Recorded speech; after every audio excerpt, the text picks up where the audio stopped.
वह अपनी आंखों खोलती है तो वह आदित्य को अपने करीब देखकर चौंक जाती है। इस हैरानी में उसकी आंखें ही लगभग बाहर आ जाती है। फिर उसकी नजर अपने हाथों पर जाती है जो कि आदित्य के सीने में होते हैं। आदित्य तो बस अपनी सपाट आंखों से दीक्षा को देखे जा रहा था। वह झट से अपने हाथ वापस लेते हुए बोली, सॉरी सॉरी, वो मुझे पता नहीं था कि आप मेरे इतने पास हैं। फिर कुछ सोच कर, नो नो आई मीन, मैं आपके इतने पास आ गई हूँ। ये कहकर वह झट से बेड से उठ जाती है। दोनों एक दूसरे को देखे बगैर रूम की डोर पर जाते हैं। दोनों एक साथ दरवाजे को खोलने के लिए जाते हैं तो दोनों के हाथ एक दूसरे को टच कर लेते हैं। आदित्य एक नजर दीक्षा को देखता है जिससे दीक्षा सहम जाती है। वह उसकी तरफ देखे बिना ही बोली, आप खोल लीजिए, उद्धरण चिन्ह। जब आदित्य डोर खोलता है तो सामने एक सर्वेंट अपने हाथों में कुछ कपड़े और ज्वेलरी का बॉक्स लिए खड़ा होता है। वह सिर झुकाकर आदित्य से कहता है, बड़ी मालकिन ने छोटी मालकिन के लिए ये भिजवाया है। आदित्य के एक इशारे पर दीक्षा उस सर्वेंट से वह ले लेती है। वह कपड़े और ज्वेलरी सेट लेकर ज्वेलरी बॉक्स को ड्रेसिंग मिरर के पास रख देती है और कपड़ों को लेकर बाथरूम में चली जाती है। वह बाथरूम का दरवाजा अंदर से बंद करके चैन की सांस लेती है।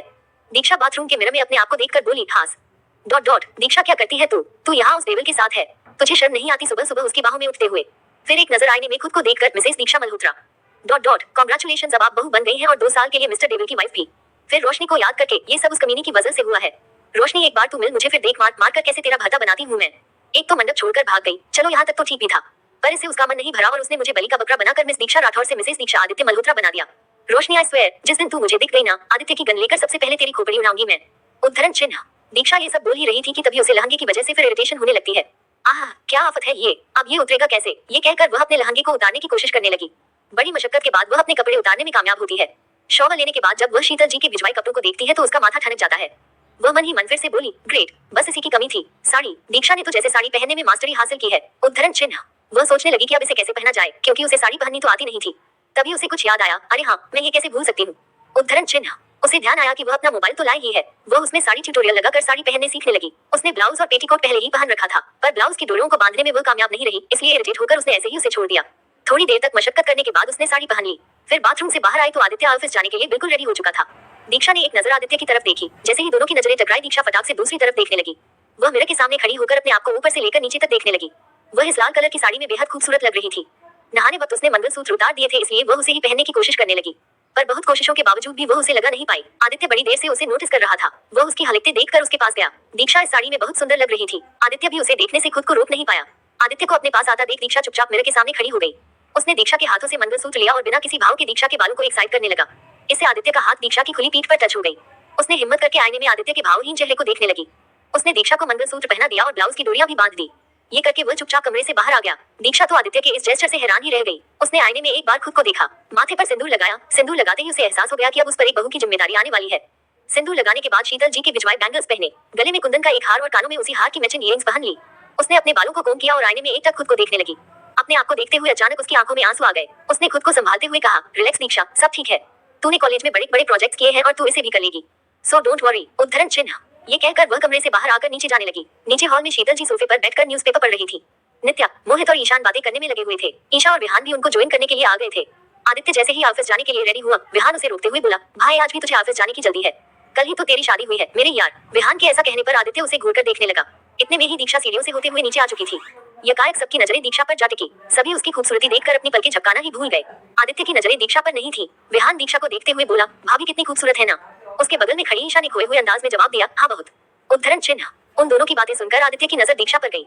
वह ऊपर से लेकर नीचे तक उसे देखने लगा। उसके खुले लंबे बाल, माथे पर सिंदूर, गले में मंगलसूत्र और कुंदन का हार, कानों में खूबसूरत इयरिंग्स और हाथों में उसकी साड़ी से मैच करता हुआ बैंगल्स। इस लाल साड़ी में वह बेहद खूबसूरत लग रही थी। सबको अपनी तरफ यूं खोया हुआ देखता देख दीक्षा को थोड़ा ऑकवर्ड लगता है। वह एक नजर अपने आप को देखने लगती है कि कहीं कोई गड़बड़ तो नहीं है। विहान की नजर दीक्षा की आंखों पर जाती है जो कि कल रात नींद पूरी नहीं होने से थोड़ी सूजी हुई थी। फिर वह आदित्य की तरफ देखता है, उसका भी यही हाल था, क्योंकि कल रात वो दोनों सोए ही कितना था। विहान एक नजर आदित्य को देखता है, फिर दीक्षा की तरफ देखते हुए शरारती अंदाज में बोला, लगता है कल रात आप दोनों ठीक से सो नहीं पाए, उद्धरण चिन्ह। विहान के ऐसा कहने पर ईशा, मोहित और ईशान मुंह दबाकर हंसने लगे। वहीं आदित्य विहान को खा जाने वाली नजरों से घूर रहा था क्योंकि वह समझ रहा था कि उसके कहने का मतलब क्या है। दीक्षा भी विहान के ऐसा कहने पर थोड़ी ऑकवर्ड सी हो जाती है। शीतल जी दीक्षा के पास आकर मुस्कुराते हुए बोली, मल्होत्रा हाउस में आपका स्वागत है बेटा, उद्धरण चिन्ह। दीक्षा शीतल जी के ऐसा कहने पर स्माइल कर देती है। इतने में ही नताशा जी, तारिका जी और आर्यन भी वहां आ जाते हैं। तीनों दीक्षा को घूरने लगते हैं। नताशा जी तारिका जी के कानों में, मानना पड़ेगा मॉम की चॉइस को, लड़की काफी सुंदर है, उद्धरण चिन्ह। आइए हम आपका सभी से परिचय करवाते हैं। सबसे पहले हम खुद से शुरुआत करते हैं। दीक्षा बेटा, हम हैं आपकी और आदित्य की दादी माँ। दीक्षा पैर छूकर उनका आशीर्वाद लेती है। फिर तारिका जी की तरफ इशारा करते हुए बोली, ये है आपकी मॉम, आदित्य की सटीक मदर मिसेस तारिका मल्होत्रा। दीक्षा उनका भी पैर छू लेती है। नताशा जी की तरफ इशारा करते हुए बोली, ये है आपकी बुआ मिसेस नताशा सहगल। दीक्षा उनके भी पैर छू लेती है। शीतल जी दीक्षा को आर्यन की तरफ इशारा करके बोली, ये है तारिका के बेटे और आपके देवर आर्यन। आर्यन की निगाहें तो कब से दीक्षा पर थी। वह हैंडशेक करने के लिए अपना हाथ आगे बढ़ाता है पर दीक्षा ने उसे हाथ जोड़कर नमस्ते कर दिया। इससे आर्यन को भी न चाहते हुए उसे नमस्ते करना पड़ा। ईशान शीतल जी को टोकते हुए बोला, दादी माँ, अब हम खुद ही भाभी को हम सबसे इंट्रोड्यूस करा देंगे। उद्धरण चिन्ह। शीतल जी मुस्कुराते हुए बोली, ठीक है बेटा। उद्धरण चिन्ह। ईशान दीक्षा के सामने जाकर मुस्कुराते हुए दीक्षा को हक कर लेता है और कहता है, वेलकम होम भाभी। उद्धरण चिन्ह। दीक्षा भी मुस्कुराते हुए ईशान को थैंक यू कहती है। आदित्य, जो कि अब तक उन सब पर निगाहें नहीं थी, यकायक ईशान की तरफ उसकी नजरें चली गई। वह खा जाने वाली नजरों से ईशान को देख रहा था, पर ईशान इस बात से बिल्कुल बेखबर था। विहान ने आदित्य के हाव भाव को नोटिस कर लिया और मुस्कुराते हुए ईशा की तरफ देखकर आदित्य की तरफ इशारा करते हुए धीरे से बोला, तो हमारे पतिदेव को जलन भी होने लगी है। उद्धरण चिन्ह। ईशा भी ये देखकर मुस्कुराने लगी। ईशान अपना इंट्रोडक्शन देते हुए बोला, हेलो भाभी, मैं हूँ आपका सबसे प्यारा और हैंडसम देवर ईशान। ईशान के ऐसा बोलते ही दीक्षा के चेहरे पर एक क्यूट सी स्माइल आ जाती है। ईशान दीक्षा के प्यारे चेहरे की तरफ देखकर बोला, भाभी यू आर सो क्यूट। उद्धरण चिन्ह। दीक्षा स्माइल करते हुए थैंक यू बोली, पर कोई था जो इस देवर भाभी के कॉन्वर्सेशन से बहुत चल रहा था। आदित्य, जो कि कब से ईशान को ही घूरे जा रहा था। नित्या ईशान को साइड करते हुए बोली, भाई अब आपका हो गया हो तो मेरी बारी है। वह अपनी स्वीट वॉइस में दीक्षा का वेलकम करती हुए बोली, वेलकम होम भाभी, मैं हूँ मल्होत्रा फैमिली की क्यूटेस्ट मेंबर नित्या, आदित्य भाई की छोटी बहन और आपकी प्यारी ननन। उद्धरण चिन्ह। दीक्षा सामने से नित्या को हक कर लेती है और थैंक यू बोलती है। दोनों को ऐसे देखकर सबके चेहरे पर स्माइल आ गई। मोहित सबको साइड करते हुए बोला, तुम सबका हो गया हो तो अब मोहित की बारी है। वह दीक्षा की तरफ देखते हुए बोला, हेलो भाभी, मैं हूँ आपका प्यारा देवर मोहित। उद्धरण चिन्ह। दीक्षा मुस्कुराकर मोहित से हैंडशेक कर लेती है। ईशा और विहान जो कब से उन्हें देखे जा रहे थे, वे दीक्षा के पास आकर बोले, अरे भाई कोई हमें भी पूछेगा। उद्धरण चिन्ह। विहान दीक्षा की तरफ देखकर बोला, वेलकम होम भाभी, मैं हूँ विहान, आपके पति का दोस्त और आपका देवर। दीक्षा मुस्कुराते हुए विहान से हैंडशेक कर लेती है। ईशा अपना इंट्रोडक्शन देते हुए बोली, मैं हूँ ईशा, आपके पति की दोस्त और आपकी नंद। दीक्षा स्माइल करती है और हैंडशेक कर लेती है। अब लगभग सबका इंट्रोडक्शन हो चुका था, सिवाय वरुण जी को छोड़कर। इंट्रोडक्शन खत्म होते ही सब डाइनिंग टेबल पर ब्रेकफास्ट सर्व करने लग जाते हैं। सभी वहाँ अपनी अपनी चेयर पर बैठ जाते हैं। दीक्षा को समझ नहीं आ रहा होता कि वह कहाँ बैठे। दीक्षा को कंफ्यूज देखकर शीतल जी बोली, बेटा आप वहाँ बैठ जाइए। शीतल जी ने यह आदित्य की बगल वाली चेयर की तरफ इशारा करते हुए कहा। दीक्षा चुपचाप वहाँ जाकर बैठ गई। सभी ब्रेकफास्ट करने लगे। दीक्षा को तो कल रात से ही जोरों से भूख लगी थी, पर वह यहाँ किसी को जानती भी नहीं थी कि किसी को कहकर खाना ऑर्डर कर सके। ब्रेकफास्ट करने के बाद उसके पेट को शांति मिल गई। ब्रेकफास्ट के बाद आदित्य अपने ऑफिस के लिए निकल गया। शीतल जी दीक्षा को अपने पास बुलाकर बोली, दीक्षा बेटा आज इस घर में आपका पहला दिन है, हम आपके हाथों का टेस्ट जानना चाहते हैं। आज आपको अपनी पहली रसोई बनानी है, तो क्या आप इसके लिए तैयार हैं? उद्धरण चिन्ह। दीक्षा शीतल जी की तरफ देखने लगी। दीक्षा की हालत देखकर नताशा जी धीरे से तारिका जी के कानों में बोली, भाभी आपको क्या लगता है इस लड़की को कुकिंग आती होगी? उद्धरण चिन्ह। इस पर नताशा जी सामने देखते हुए बोली, 100% नॉट। उद्धरण चिन्ह। दीक्षा अपनी धीमी आवाज में बोली, एक्चुअली दादी माँ मुझे कुकिंग नहीं आती। ये कहकर वह अपना सिर झुका लेती है, जैसे कि अभी उसने कोई बड़ी गलती कर दी हो। ये देखकर शीतल जी के चेहरे पर एक स्माइल आ जाती है। वह दीक्षा के सिर पर प्यार से हाथ फेरते हुए बोली, रिलैक्स बेटा, आप यूं मायूस मत होइए। उद्धरण चिन्ह। ईशान, नित्या, मोहित, विहान और ईशा भी दीक्षा और शीतल जी की बातें सुनने में लगे थे। विहान की तरफ देखते हुए बोला, रिलैक्स भाभी, आपको कुकिंग नहीं आती तो क्या हुआ, हम सब हैं ना आपकी हेल्प करने के लिए, क्यों गाइस? ईशान चाहते हुए बोला, हाँ बिल्कुल भाई। उद्धरण चिन्ह। उन सबको देखकर दीक्षा के मायूस चेहरे पर एक स्माइल आ गई। शीतल जी दीक्षा की तरफ देखते हुए बोली, लीजिए बेटा, अब आपकी प्रॉब्लम सॉल्व हो गई, अब आप जाए और अपनी पहली रसोई की तैयारी कीजिए। उद्धरण चिन्ह। दीक्षा हाँ में सिर हिलाती है और नित्या उसे किचन की तरफ ले जाती है। बाकी सब भी उनके पीछे पीछे जाने लगते हैं। किचन में जाकर विहान बोला, तो बताइए भाभी आप कौन सी डिश बनाना पसंद करेगी? उद्धरण चिन्ह। दीक्षा के जवाब देने से पहले ही मोहित बीच में बोल पड़ा, ओफो भाई, भाभी ने कहा ना कि उन्हें कुकिंग नहीं आती, तो उन्हें डिशेस के बारे में कैसे पता होगा? उद्धरण चिन्ह। विहान, हम चिंता की कोई बात नहीं, मैं हूं ना, मैं इनके सामने ऑप्शंस रख देता हूँ। उद्धरण चिन्ह। ये कहकर वह दीक्षा को ऑप्शंस गिनाते हुए बोला, खीर, गुलाब जामुन, रसगुल्ला, बेसन लड्डू, रसमलाई कलाकंद, जलेबी, सूजी हलवा। विहान आगे भी बोलने वाला था, पर ईशान उसे टोकते हुए बोला, विहान भाई, रेस्टोरेंट नहीं खोलनी, बस पहली रसोई बनानी, ओके? उद्धरण चिन्ह। ईशान के ऐसा कहते ही सब खिलखिलाकर हंस पड़ते हैं। विहान का मुंह बन जाता है। वह दीक्षा की तरफ देखकर बच्चों की तरह कहता है, भाभी मैं तो आपको ऑप्शंस दे रहा था। उद्धरण चिन्ह। दीक्षा विहान को अप्रिशिएट करते हुए बोली, आपने बहुत ही अच्छी डिशेस के आइडियाज दिए, क्यों ना हम गाजर का हलवा ट्राई करें? उद्धरण चिन्ह। दीक्षा के ऐसा कहते ही विहान और ईशा एक दूसरे की तरफ देखकर मुस्कुराने लगे। विहान स्माइल करते हुए दीक्षा की तरफ देखकर बोला, गाजर का हलवा, अरे वाह भाभी, आप एक ही दिन में आदित्य को कितना समझ गई हैं। गाजर का हलवा आपके पतिदेव का फेवरेट है। उद्धरण चिन्ह। ये सुनकर दीक्षा एक हल्की सी स्माइल कर देती है, क्योंकि उसे बस आदित्य के बारे में इतना पता था कि जो उसकी बात नहीं मानता वह उसे ऊपर पहुंचा देता है। दीक्षा, पर मुझे बिल्कुल भी आइडिया नहीं है कि गाजर का हलवा कैसे बनता है। उद्धरण चिन्ह। इस पर ईशा बोली, रिलैक्स भाभी, हम सब और गूगल है ना, आप टेंशन मत लीजिए। उद्धरण चिन्ह। ये कहकर ईशा अपना फोन निकालकर गाजर के हलवे की रेसिपी सर्च करके उसके एक इंग्रेडिएंट का नाम बताने लगती है। सभी दीक्षा की हेल्प करते हुए वो सारे इंग्रेडिएंट्स निकालने लगते हैं। विहान शक्कर की जगह गलती से नमक निकाल देता है। ये देखकर सबकी हंसी छूट जाती है। सबको अपने ऊपर यूं हंसता देख विहान सवालिया नजरों से देखते हुए बोला, क्या हुआ, तुम सब हंस क्यों रहे हो? मैंने कुछ गड़बड़ कर दिया क्या? उद्धरण चिन्ह। इस पर मोहित विहान को टीज करते हुए बोला, क्या विहान भाई आप भी बड़े आए थे भाभी की हेल्प करने वाले, पहले ये तो देख लेते कि नमक और शक्कर में डिफरेंस क्या है। मोहित मुंह दबाकर हंसते हुए, आपने शक्कर की जगह नमक निकाल रखा है। विहान अपना पोपट होता देख बोला, कोई बात नहीं, बड़े बड़े लोगों से ऐसी छोटी छोटी गलतियां होती रहती हैं। उद्धरण चिन्ह। एक बार फिर सभी विहान पर हंस देते हैं। मोहित एक जग में दूध निकाल कर रख देता है। ईशा मोहित को घूर कर देखती है। ये देखकर मोहित सवालिया नजरों से ईशा को देखते हुए बोला, क्या वाली, आप मुझे ऐसे क्यों घूर रही हैं? उद्धरण चिन्ह।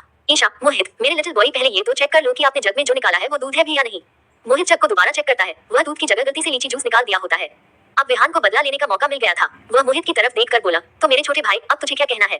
ऐसे बनेगा तू इंडिया का बेस्ट शेफ। इस पर मोहित अपनी सफाई देते हुए बोला, सारी गलती उस मेड की है, आखिर क्या जरूरत थी लीची जूस और दूध को एक ही जगह रखने की। उद्धरण चिन्ह। इस तरह मस्ती मजाक करते हुए वे किचन में दीक्षा की हेल्प करने लगे। शीतल जी जो चुपके से किचन के दरवाजे से किचन का नजारा देख रही थी और मन ही मन मुस्कुरा रही थी। उन्होंने अपने फोन से किचन के अंदर हंसते मुस्कुराते चेहरों का एक फोटो क्लिक कर लेती है। वह मन ही मन बोली, दीक्षा बेटा आपके आ जाने से इस घर में पहले की तरह कितनी रौनक आ गई है। फिर कुछ याद करते हुए बोली, हम जानते थे कि आपको इस घर की बहू बनाने का हमारा यह निर्णय सही साबित होगा। उद्धरण चिन्ह। ईशा ने भी किचन की एक वीडियो बना ली। ईशा के इंस्ट्रक्शंस पर दीक्षा एक एक करके सारे इंग्रेडिएंट्स डालने लगी। आधे घंटे बाद गाजर का हलवा बनकर तैयार हो गया, पर अब दीक्षा को नर्वसनेस होने लगी क्योंकि आज उसने पहली बार अपने हाथों से कुछ बनाया था। पर ये अच्छा बना है या नहीं उसे इस बात की टेंशन होने लगी। नित्या दीक्षा की चिंता दूर करते हुए बोली, रिलैक्स भाभी, हलवे से बहुत अच्छी खुशबू आ रही है। उद्धरण चिन्ह। ये सुनकर दीक्षा को थोड़ी राहत मिलती है। शीतल जी, तारिका जी और नताशा जी डाइनिंग टेबल पर बैठकर दीक्षा की पहली रसोई का वेट कर रहे होते हैं। विहान और बाकी सब भी डाइनिंग टेबल पर बैठ जाते हैं। शीतल जी के कहने पर दीक्षा कांच की कटोरियों में सबको गाजर का हलवा सर्व कर देती है। इसके साथ ही उसकी नर्वसनेस और टेंशन बढ़ने लगी। शीतल जी ने एक निवाला खाया और दीक्षा की तरफ देखने लगी। उनका सीरियस फेस देखकर दीक्षा की घबराहट बढ़ गई। इसके साथ ही विहान और बाकी सबों की भी टेंशन बढ़ गई। विहान खुद को कोसने लगा कि कहीं उसने फिर से तो शक्कर की जगह नमक नहीं निकाल दिया। अगर ऐसा हुआ तो ईशा और बाकी सब उसे नहीं छोड़ने वाले। वे सभी अपने अपने दिमाग के घोड़े को दौड़ाने लगे कि क्या उन्होंने दीक्षा को सही रेसिपी तो बताई थी। शीतल जी दीक्षा को अपने पास बुलाते हुए बोली, दीक्षा यहाँ आइए। उद्धरण चिन्ह। दीक्षा शीतल जी के पास आकर चुपचाप खड़ी हो गई। शीतल जी ने सबको हलवा खाने के लिए कहा। खाने के बाद ईशान और बाकी लोगों के फेस पर भी एक सीरियसनेस आ गई। दीक्षा ने एक नजर ईशान की तरफ आस भरी नजरों से देखा, जिसके जवाब में ईशान ने नमी सिर हिला दिया।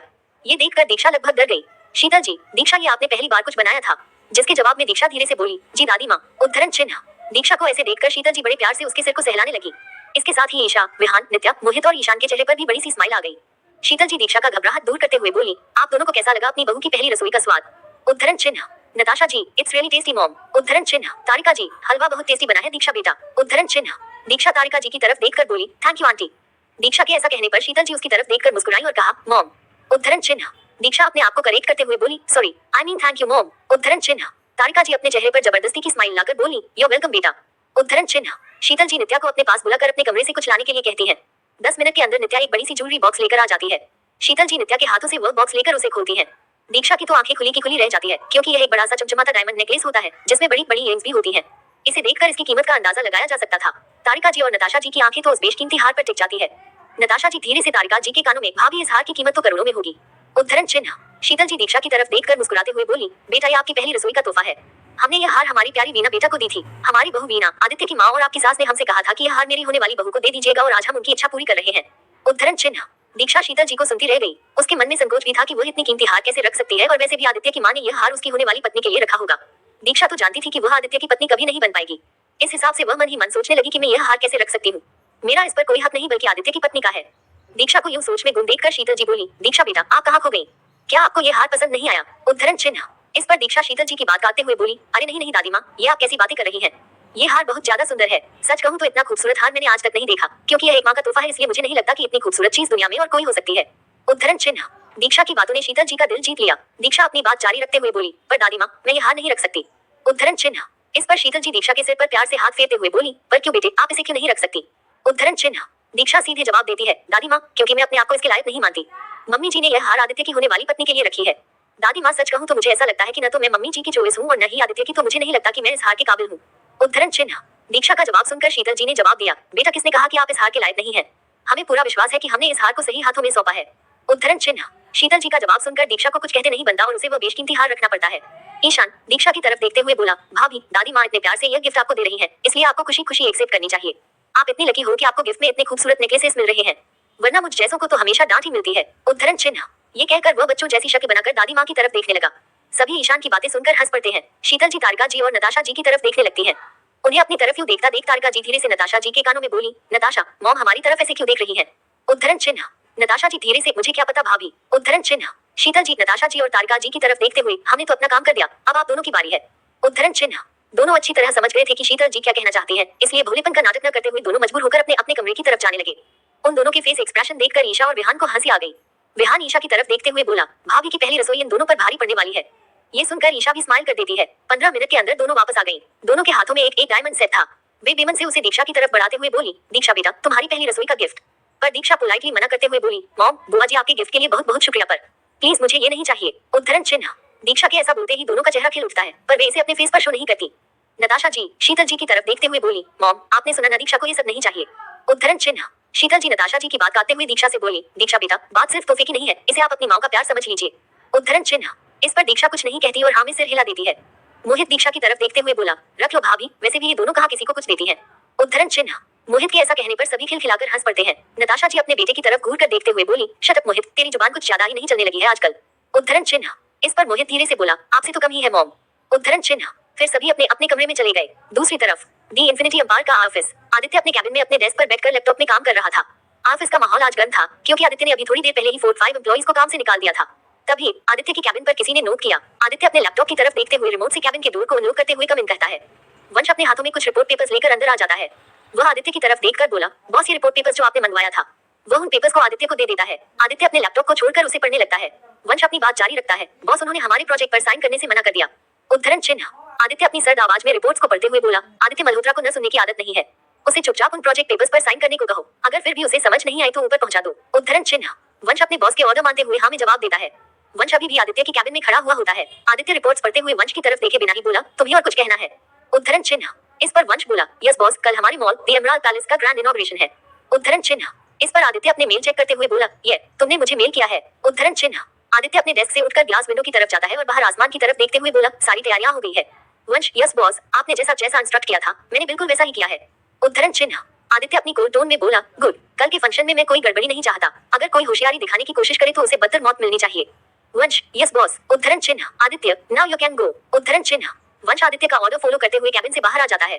आदित्य अपने कैबिन के सोफे पर आराम से बैठ जाता है। अपना मोबाइल निकालकर उसे स्क्रॉल करते हुए अपने मेल को चेक करने के लिए ऐप को जैसे ही क्लिक करता है, गलती से उसका हाथ सोशल मीडिया वाले ऐप पर क्लिक हो जाती है। वह जैसे ही उसे हटाकर अपने मेल्स पर फोकस करने वाला होता है, उसका ध्यान ईशान, मोहित, विहान, ईशा और नित्या की स्टोरीज पर जाती है, जो कि अप्रोक्सीमेटली सेम ही नजर आ रही होती है। उन सब में कॉमन था तो दीक्षा का फेस। पहले तो आदित्य इसे इग्नोर करता है, फिर न चाहते हुए भी उसकी उंगली उनकी स्टोरीज पर क्लिक हो जाती है। सभी ने किचन में दीक्षा को हेल्प करते वक्त ईशान ने जो वीडियो बनाई थी उन सबकी स्टोरीज पर लगी हुई थी, जिसमें भी सभी दीक्षा को हेल्प करते हुए बड़े खुश नजर आ रहे होते हैं। सभी ने दीक्षा के साथ बहुत सारी फोटोज क्लिक की थी। लास्ट वाले फोटो में दीक्षा अपने चांद से चेहरे के साथ मुस्कुराते हुए गाजर के हलवा की कटोरी और चम्मच लिए हुए होती है। इन सबको दीक्षा के साथ देखकर पता नहीं क्यों आदित्य को जलन होने लगती है। ईशान की स्टोरी में वह एक फोटो में दीक्षा को बैक हक किए हुए उसके हाथों से गाजर का हलवा खा रहा था। ये देखकर तो जैसे आदित्य के सीने में आग सी लग जाती है। वह ईशान को खा जाने वाली नजरों से घूरता है, फिर अपने मोबाइल को टेबल पर फेंक देता है और आंखें बंद करके सोफे पर आराम से बैठ जाता है। दूसरी तरफ ईशान, मोहित और नित्या ईशान के रूम में बेड पर लेटकर अपने अपने फोन को स्क्रॉल कर रहे होते हैं। तभी अचानक ईशान सरप्राइज होकर बोला, oh my God, oh my God. उद्धरण चिन्ह। ईशान का अचानक ऐसा रिएक्शन देखकर मोहित बोला, क्या हुआ ब्रो, कहीं तूने दुनिया का 8वां अजूबा तो नहीं देख लिया। उद्धरण चिन्ह। इस पर ईशान बोला, दुनिया का 8वां अजूबा नहीं यार, ये तो उससे भी बड़ा अजूबा है जिसे सुनकर तुम दोनों शॉक्ड होकर बेहोश हो जाओगे।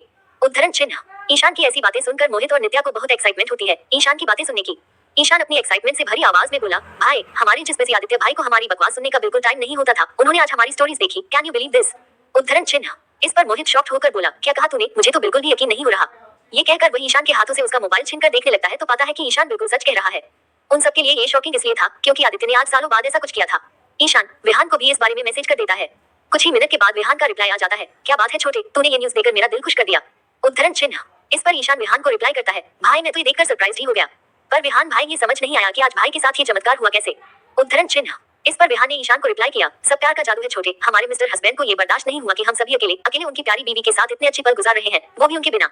इसी जलन में उन्होंने न चाहते हुए भी हम सबकी स्टोरी चेक की होगी। इस पर ईशान मुस्कुराते हुए रिप्लाई किया, अरे हाँ यार भाई, मैंने तो इसके बारे में सोचा ही नहीं। भाई आपको नहीं लगता आदित्य भाई धीरे धीरे चेंज होने लगे हैं। उद्धरण चिन्ह। इस पर विहान का रिप्लाई आया, ये तो शुरुआत है छोटे, आगे आगे देखो क्या होता है। उद्धरण चिन्ह। विहान आदित्य का मजा लेने के लिए उसे कॉल करता है। फोन पर आदित्य अपनी सर्द आवाज में बोला, हेलो। उद्धरण चिन्ह। विहान अपनी राउंड चेयर पर आराम से सिर टिकाते हुए, और भाई सुनने में आया है कि तू छिप छिप कर हम पे नजर रख रहा है। उद्धरण चिन्ह। आदित्य विहान की बातों में ज्यादा इंटरेस्ट न दिखाते हुए बोला, व्हाट डू यू मीन। उद्धरण चिन्ह। इस पर विहान बोला, वो सब छोड़, मैंने तुझे ये बताने के लिए कॉल किया था कि तूने आज एक बहुत अच्छी अपॉर्चुनिटी मिस कर दी। क्या टेस्टी था भाभी के हाथ का बना गाजर का हलवा, कसम से मजा ही आ गया खाकर। आदित्य समझ गया था कि विहान ने उसके मजे लेने के लिए फोन किया है। आदित्य ने सपाट होकर जवाब दिया, अगर तेरी बकवास हो गई हो तो तू कॉल रख सकता है, मुझे और भी इम्पोर्टेंट काम है तेरी बकवास सुनने के अलावा। ये कहकर आदित्य कॉल डिस्कनेक्ट कर देता है। कॉल डिस्कनेक्ट होते ही विहान मुस्कुराकर अपने आप से बोला, मेरे यार, ये तो बस शुरुआत है, मैं भी देखता हूँ कि तुझे भाभी से प्यार कैसे नहीं होता है। उद्धरण चिन्ह। विहान के कॉल के बाद आदित्य दीक्षा के बारे में सोचने लगता है। उसे दीक्षा के बारे में सोच सोच कर चिड़सी मच रही थी, साथ ही उसे विहान और बाकियों पर गुस्सा भी आ रहा था, पर उसे यह समझ नहीं आ रहा था कि वह ऐसे क्यों रिएक्ट कर रहा है। उसे दीक्षा से कोई मतलब नहीं था, फिर उसकी पहली रसोई से इतना फर्क क्यों पड़ रहा है। तभी कैबिन में वंश एंटर होता है। उसके हाथ में दीक्षा की डिटेल फाइल होती है जिसे आदित्य ने ही वंश से मंगाया था। वंश फाइल देकर बाहर चला जाता है। आदित्य सोफे पर बैठकर फाइल पढ़ता है। उस फाइल में दीक्षा की सारी डिटेल्स होती हैं। इसे पढ़कर आदित्य को उसकी फैमिली और उनके घर के बारे में पता चलता है। साथ ही उसे दीक्षा के सपने के बारे में भी पता चलता है कि वह इंडिया की टॉप फैशन डिजाइनर बनना चाहती है। दीक्षा फैशन डिजाइनिंग की फाइनल ईयर की स्टूडेंट है और जिस लड़की यानी रोशनी मित्तल से उसकी शादी होने वाली थी वह दीक्षा की बेस्ट फ्रेंड है। इन सबको पढ़ते पढ़ते आदित्य को एक नाम के बारे में पता चलता है, धीरज गोयल। आदित्य को लगता है कि ये दीक्षा का बॉयफ्रेंड है, जिसे पढ़कर न जाने क्यों पर आदित्य को बिल्कुल अच्छा नहीं लगता और उसे दीक्षा पर गुस्सा भी आने लगता है। वह एक झटके में फाइल को बंद करके टेबल पर फेंक देता है। आराम से सोफे पर बैठकर वह अपनी आंखें बंद कर लेता है। दूसरी तरफ मल्होत्रा हाउस। दीक्षा जब अपने कमरे की तरफ सीढ़ियों से ऊपर जा रही थी, तब उसने वरुण जी को नीचे हॉल में न्यूज़पेपर पढ़ते हुए देखा। वरुण जी का इंट्रोडक्शन अभी तक दीक्षा को नहीं दिया गया था, इसलिए वह सोच में पड़ गई कि आखिर ये कौन है। वह अपने कमरे में आकर बेड पर आराम से बैठ गई। वह मल्होत्रा फैमिली के बारे में सोचने लगी। वह मन ही मन बोली, वो अंकल कौन है? मुझे अभी तक उनके बारे में बताया क्यों नहीं गया है? दीक्षा ऐसा इसलिए सोच रही थी क्योंकि अब तक वह मल्होत्रा फैमिली के सभी लोगों के बारे में जान चुकी थी। वरुण जी को छोड़कर मिसेस तारिका मल्होत्रा मिस्टर डेविल की सौतेली माँ है। तो क्या वो न्यूज़पेपर वाले अंकल उनके पापा हैं क्या? तो उनकी माँ कहाँ है? उद्धरण चिन्ह। दीक्षा ये सब सोच सोचकर उलझन में पड़ गई थी। मिस्टर डेविल क्या कम मिस्टीरियस हैं, जो उनका पूरा परिवार भी इसमें शामिल हो गया? फिर कुछ सोचते हुए, पर कुछ भी कहो, मोहित, ईशान, नित्या बहुत अच्छे हैं और दादी माँ भी। मिस्टर डेविल के दोस्त भी बहुत अच्छे हैं। उद्धरण चिन्ह। दीक्षा अपनी ज्वेलरी बॉक्सेस को खोलकर देखने लगती है, जो उसे पहली रसोई के गिफ्ट के तौर पर मिली थी। वह खोए हुए अंदाज में उन नेकलेसेस को देखकर, दादी माँ, आपने अपने कीमती हार मुझ पर वेस्ट क्यों कर दिए? आपके पोते तो मुझे अपनी वाइफ मानते ही नहीं। 2 साल बाद वो मुझे डिवोर्स देने वाले हैं। उद्धरण चिन्ह। दीक्षा उन ज्वेलरी बॉक्सेस को कबर्ड में संभाल कर रख देती है और खिड़की से बाहर आसमान की तरफ देखने लगती है। पता नहीं क्यों, पर वो कॉन्स्टेंटली आदित्य की माँ के बारे में सोचे जा रही थी। जब वह रूम में बोर होने लगती है तो नीचे आती है और हॉल में इधर उधर टहलने लगती है। शीतल जी अपने रूम में होती है। दीक्षा को ऐसे सोचता हुआ टहलता देख शीतल जी उसे अपने कमरे में बुला लेती है। शीतल जी, दीक्षा बेटा यहाँ आइए। उद्धरण चिन्ह। दीक्षा शीतल जी के कमरे में आ जाती है। शीतल जी, क्या बात है बेटा, आप परेशान लग रही हैं? इस पर दीक्षा बोली, हाँ दादी माँ, मैं वो मिस्टर मल्होत्रा आदित्य की माँ के बारे में सोच रही थी, वो कहीं दिखाई नहीं दी।